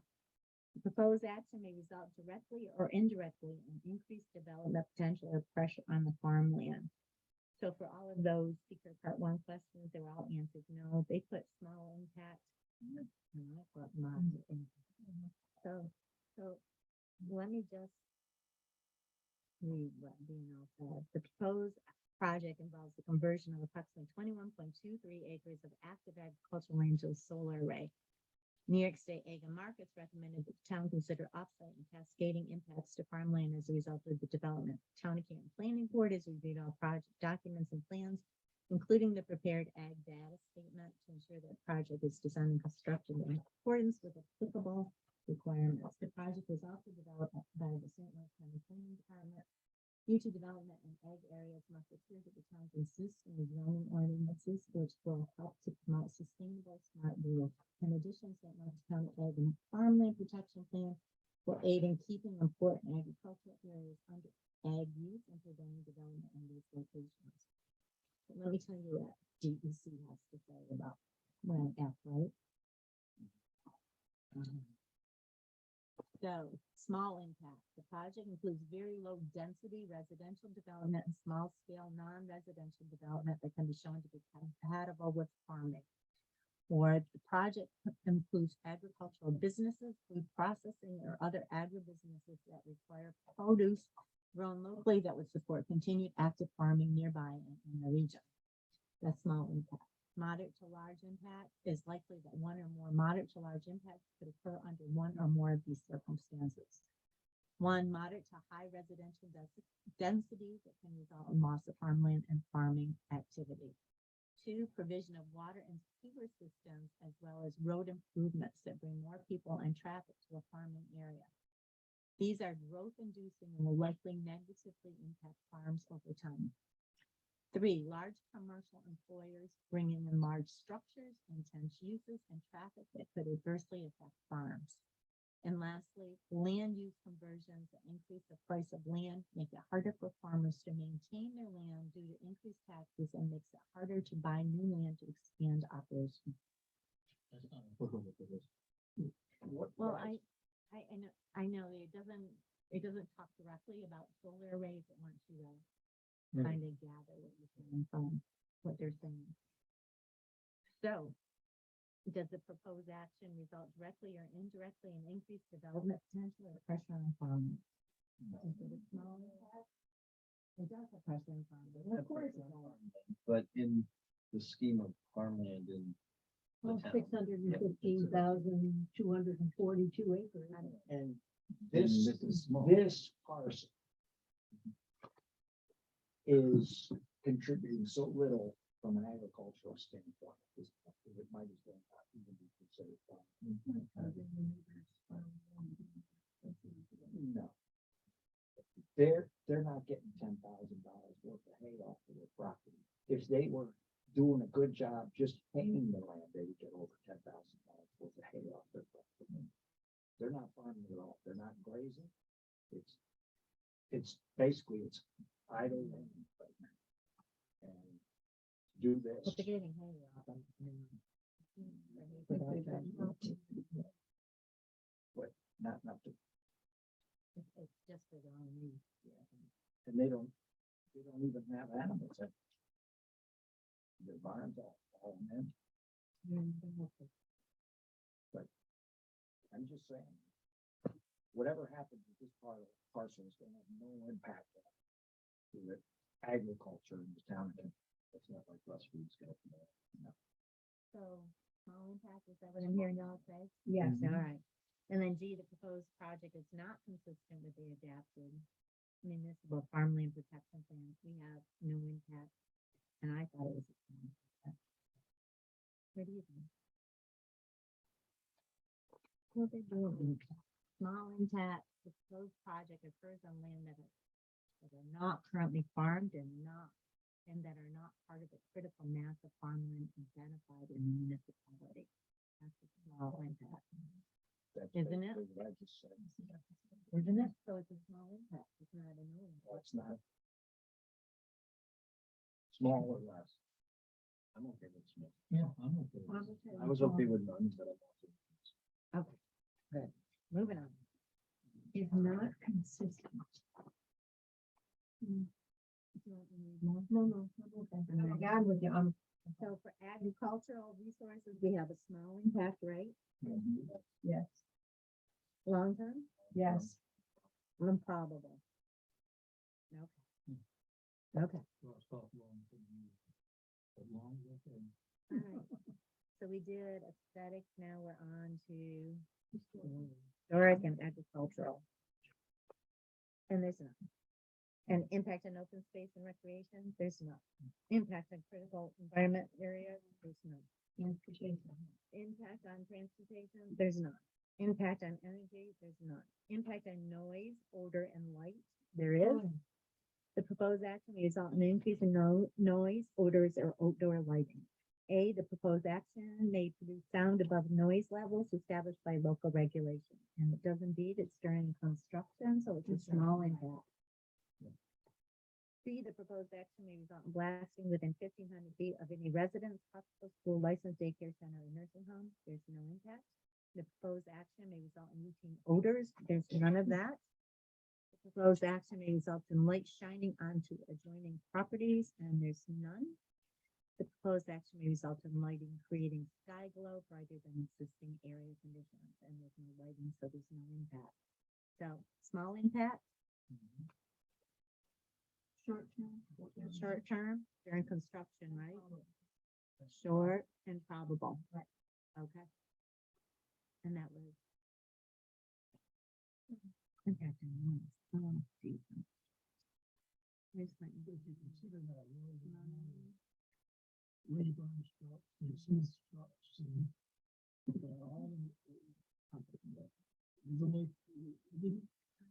It's the same. Impact on human health, there's none. Impact consistency with community plans, there's no problem. Consistency with community character, there is. The proposed project is inconsistent with the existing community character. A, the proposed action may replace or eliminate existing facilities, structures, or areas of historic importance to the community, and the answer is no, there's no impact. B, the proposed action may create a demand for additional community service, and there's none, so it's no impact. C, the proposed action may displace affordable or low-income housing in an area where there is a shortage of such housing, there's no impact. D, the proposed action may interfere with the use or enjoyment of officially recognized or designated public resources, we have no impact. E, the proposed action is inconsistent with the predominant architectural scale and character. It's rural and it's in an ag district, so we have no impact. What do you think?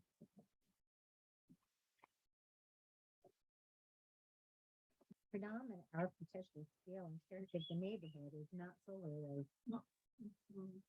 How can there be no impact?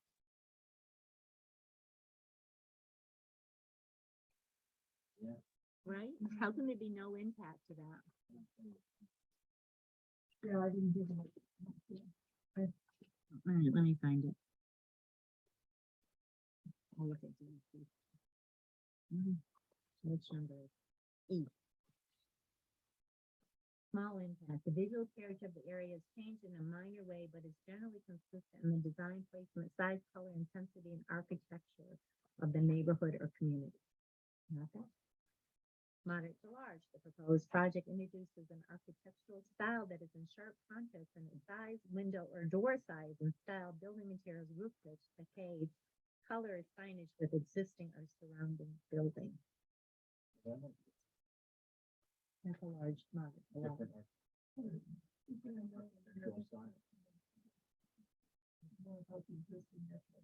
It is. I have both of those as moderate. Yeah. I have both of, yeah, I have both E and F as moderate impact. I could say, I would say. But it's F really- is moderate. And you think you, no, none? Architectural character. You think of architecture as building? Yes. And not just landscape? Yeah, well, they would have said landscape. I think that covers the E is the landscape. building and F is the landscape. So you think that's no impact for E? E. Is that what y'all are saying? That's what I had before. Yeah. That's what BNL. You're willing to be swayed? Willing to go. Don't be easy though. Well, I don't, I just combine the and and say that there's gonna be an impact. There's gonna be an impact. All right, so let's look at F and see what they have to say. After proposed action is inconsistent with the character of an existing landscape. And some of those questions, we answered yes to one, secret vote one. They have a small impact. I put down whether it's large or moderate impact. And this is what BNL had to say. Construction activities in the solar array will be visible from County Route 27. Construction work in the solar array are unlikely to be visible to citizens enjoying nearby municipal parks and aesthetic resources within the town of Cantor. The solar array and associated infrastructure will result in a permanent visual change to the local view shed, which will be a new use in the immediate vicinity of the project site. The solar panels will be approximately 8 feet tall. Existing trees along the outer property boundary will remain, and additional screening trees will be planted along County Route 27 to further reduce visual impacts. The proposed overhead utility poles will be similar to existing utility poles located along County Route 27. Additionally, there are similar large-scale solar projects in nearby municipalities. No adverse impacts to community character are expected to result from this project. That's what they had to say. Now, DE. A maximum of 12, feet, but likely they will be closer to 8 feet. So on F, small impact. The project site is located in an area that already has a diversity of vegetation and mix of cover types and where land uses and the proposed use are similar to or already found nearby. 2, the project activities do not have other significant adverse environmental impacts, and the structures are sited in such a manner such as with very large setbacks or significant buffering, so that the visual character of the natural landscape is not noticeably different. Or lastly, the change to the natural landscape is small in size and not in sharp contrast to the broader area. That's small impact. Moderate to large impact. Significant portions in size and importance to the community of the natural landscape are removed or changed, such as through blasting, grading, filling, or removal of predominant vegetation growing in the area. Okay. There are more buildings, lawns, roads, or other structures introduced into an area that is currently rural and undeveloped. A proposed, I'm sorry, John. That Maine. A proposed project includes a road that is highly visible where no other built features can be seen. Structures taller than the predominant vegetation are introduced. That can happen. Yeah, but it won't be for 10 years. Initially, yes, I understand. So is it small impact, moderate impact, or large impact? The last one is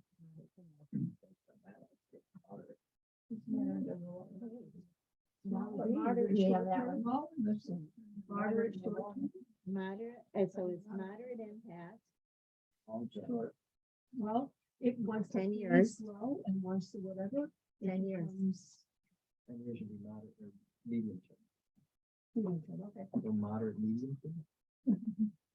Moderate, medium term? You won't be able to see much. But it's gonna be, like a net 20 years.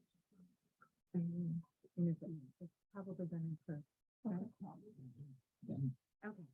now looking at our table. What's the importance of this? Is it hugely significant? Not that it's significant? Not that significant. What our evaluation is. Yeah. I don't think. Okay. So before we vote on the final project, we do have a community member, so can we hold off on our next vote on this and listen to her? Can you give us your name and your address and stuff? Nickerson Road. I didn't know this. Oh, are you speaking about the project or do you? No, I was hearing about the Nickerson Road one, just the. Oh, we're not. Oh, no, that's at the county plan. Oh, That's at the county, yep, you're at the county plan, 49 and a half, For the state police. state police barracks, Oh, Of okay. course. right across from the courthouse. Oh, okay. So Yep, in the yep. 911 building? Yep. Yes. Yep, No wonder it started- yeah, you said 7, yeah. Yep. Sorry about that, man. No, Alright, then. Any questions you have about this project, just, summarize, let me just get back to my notes. Yeah, go ahead. They've made an effort. I mean, their whole thing is 100 feet from any wetland. It is. That's not the case with some of the other ones. this is a 7. Because the other ones are federal, this is state, these I are get you, three, I get you. three states, It and three wetlands, Makes no sense. I get you. but it is what it is. New York State. We all know. So just to recap, we've had the landowners voting in favor of the project and one neighbor voting against the project. For voting against in a way. Or voicing, not Or voting, voicing but their voicing their opinion about the project. One's in favor of it, the landowners, and one's not in favor of it. Right? We have all of B&L's recommendations and the St. Lawrence County planning recommendations. Most of them have been met. The big one is the prime farmland that we've seen over and over again as being an issue. So, yeah, what other questions or comments you have before we take the vote? I guess my comment, the person that's spoken opposition to the plan is that he's speaking to opposing to a view that he drives by on page. No, he lives next door. He lives 200, within 200. Oh, is this? Yeah, he lives in, 100 numbers away. he lives on the Okay, same so he's gonna road be driving. every he'll drive day. by it. Okay. Yeah, he's a property owner. He lives real close by. He's at 6578, County Route 27. No, this is, But the view will. Oh, the I'm view will sorry, be- you're right. The view will be changed for a moderate. Yeah. He won't see it, he only see it at a certain point. When he's driving, but not When from the coming side. out, Canton Street before the barn. Won't see it after the barn, I don't think. You go by the town goes to Calamon Road, you're not gonna see that project. What is Oh, County Route 27, 6737. Oh, Carol, you're not gonna see it. going towards Canton. You're not gonna see coming from Canton. But his concerns were more about, the concept of just allowing it in general. 'Cause he said, didn't he say in the Yeah. beginning What, the steep- that it's a slippery slope Slippery, yeah. and started going down? The other piece was I would really like him to see what the views were and what, and the other part was 10 seconds, 20 seconds, 50 seconds. He was saying this was a variance. It was a variance. It was against the town code. He's setting. We a precedent. allow setting a He's precedent. saying that this project is prior to this. variance, right. If it does. Right. But he's calling a special use permit. And later on, in Yes, variance. it is. We allow solar projects Right. in rural districts. We do. And his first statement was, he's for, he likes solar. But not in my backyard. Is right. And he fought it in the Lake George area. Didn't he say Yeah, something he about did. that? He did. Similar project. Similar project. I've seen the results of such uses of variance to adversely develop properties in the Lake George area where I grew up. That's, he's not really dealing with solar in Guns Hole. But I would wonder how big those projects were. Development. He's not really talking about solar energy. Yeah, He's it's not- just Oh, saying- we talk about land development. Yeah. Oh, okay, I'm sorry, John, thank you, I didn't. Okay. You were. I mean, are we going to answer him? No, we don't need We to. don't answer. But it'd be nice if you all could show them. Mike. Yeah. that would be great. Yeah, just, I mean, to underscore that we listen. I think it's really important, transparency and perceive that we listen very carefully to people's. views. Well, we do. I know, John, And we- but I'm we've had saying, other the point is conversations. how many people really think that? I mean, perceptions are strange. Well, the other is there's a certain amount of lack of knowledge related to, you know, what these are and how many of them we can have. We talked last time we met about the capacity and that we may be coming to the end of the capacity to add these. I don't know how far it is. Yeah. Bill says we're at the peak right now Yeah. with the ones that are on the paper right now. Okay, that's good to know. And we know that the Hayes Farm, which is across on, 310, they dropped out because. Not the 310, not across. Oh, the yeah. inside of the Oh. farm. They dropped out because of the cost. Are we ready? If I could request that maybe you reach out first with the visual analysis to the land of it. Yeah. Mike is gonna do that. Okay, anyway, I'll. Mike will do that. So I will visit him. Give it up a little bit. Are we ready? We're ready. Is this a negative declaration or is it a positive declaration? Do you want me to read what declarations there are? Negative is in favor. Negative is in favor. We've learned a few things this summer. And we're in the fall already, believe it. Yeah. What's my negative? What's that? Evaluating significance. So. You want to see, it was based on our analysis of secret part 2 and part 1, we said that it's not very significant, the environmental impact. So is it going to be a negative declaration or is it going to be a positive declaration? What do you say? I say negative. And a negative declaration, just to review.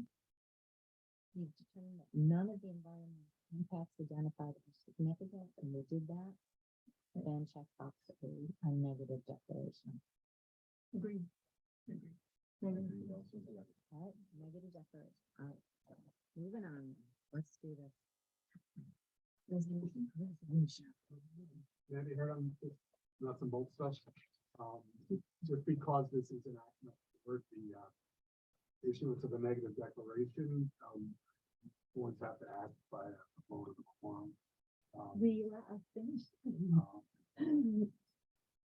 We know what we're doing, believe it or not. All right, you guys ready for the resolution? Let me find it. Do you have it? Thank you.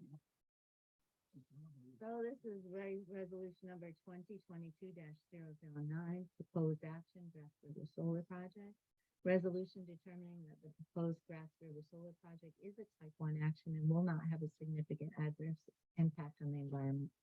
Whereas Grass River Solar LLC, the applicant is proposing the Grass River Solar Project located in the town of Canton, St. Lawrence County, New York, and whereas the project has been classified as a type 1 action as defined by the State Environmental Quality Review Act, SECRA and 6 NYCRR Part 617.4, and whereas the town of Canton Planning Board sent a letter in Part 1 of a full environmental assessment form to other potentially interested agencies and involved agencies as these terms are defined in the SECRA regulations found at 6 NYCRR Part 617.2, indicating the town planning board's desire to serve as a lead agency as this quoted term is defined in the secret regulations and to complete a coordinated review of the project in accordance with 6 NYCRR Part 617.6. And whereas the responses from interested and involved agencies were requested and each of the potentially interested and involved agencies has agreed to or raised no objections to the town of Canton Planning Board serving as lead agency for the project. And whereas pursuant to the secret regulations, the town of Canton Planning Board has considered the significance of the potential environmental impacts of the project by using the criteria specified in section 617.7 of the secret regulations and be examining the full environmental assessment form for the project, including the facts and conclusions of parts 1, 2, and 3 of the EFEAF, together with other available supporting information to identify the relevant areas of environmental concern. Now therefore be it resolved that the town of Canton Planning Board hereby establishes itself as lead agency for the project. Be it further resolved that based upon an examination of the full environmental assessment form and other available supporting information and considering both the magnitude and importance of each relevant area of environmental concern, and based further upon the town's knowledge of the area surrounding the project, the town of Canton Planning Board makes the determination that the project will not have a significant adverse environmental impact, and the project will not require the preparation of a draft environmental impact statement. And I've got to get the other part within my. Yeah. Yeah. Thank you.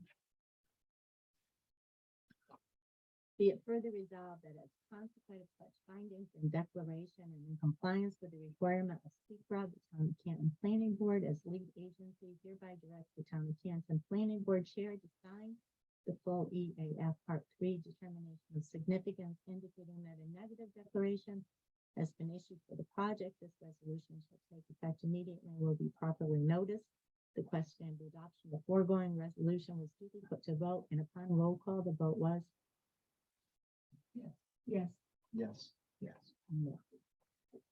So the foregoing resolution is thereupon declared fully adopted on today's date. I'm certifying it and signing it. All right, here's one. Now, resolution. This is 10 of 2022. Resolution approving the site plan for Grass River Solar Project dated October 13, 2022. Whereas Grass River Solar LLC applicant proposes to construct a 4.136 megawatt solar power generation facility on 36.38 acres of a 112-acre lot owned by Viking Knoll Trust Incorporated, located in 65278 County Route 27, Canton, New York. Tax ID 74.003-2-8. And whereas the proposed facility will be operated by Grass River Solar LLC, who will enter into lease with the owner for use of the property as a solar facility. Whereas pursuant to the town of Canton local law number 3 of 2019 zoning law, the proposed facility is considered a major solar collection system and is permitted through the issuance of a special use permit in commercial and rural zoning district subject to site plan review and approval by the town of Canton Planning Board. And whereas in April 2022, the applicant submitted an application to the planning board seeking site plan approval for the facility. And whereas the documents submitted by the applicant as part of its initial application submission and numerous subsequent submissions consisted of, among other things, 1, an application, 2, a full environmental assessment form, 3, site plans, 4, the requisite filing fee and escrow amount for the application, and 5, a variety of additional documents, collectively the application. And whereas the planning board, with the assistance of its technical and legal consultants, engaged in a detailed review of the application materials. And whereas on July 11th, 2022, the planning board opened the public hearing on the facility to gather. No, why did it say July? It was today, right? October 13, 2022, the planning board opened a public hearing on the facility to gather comments and consider the verbal and written comments submitted by the public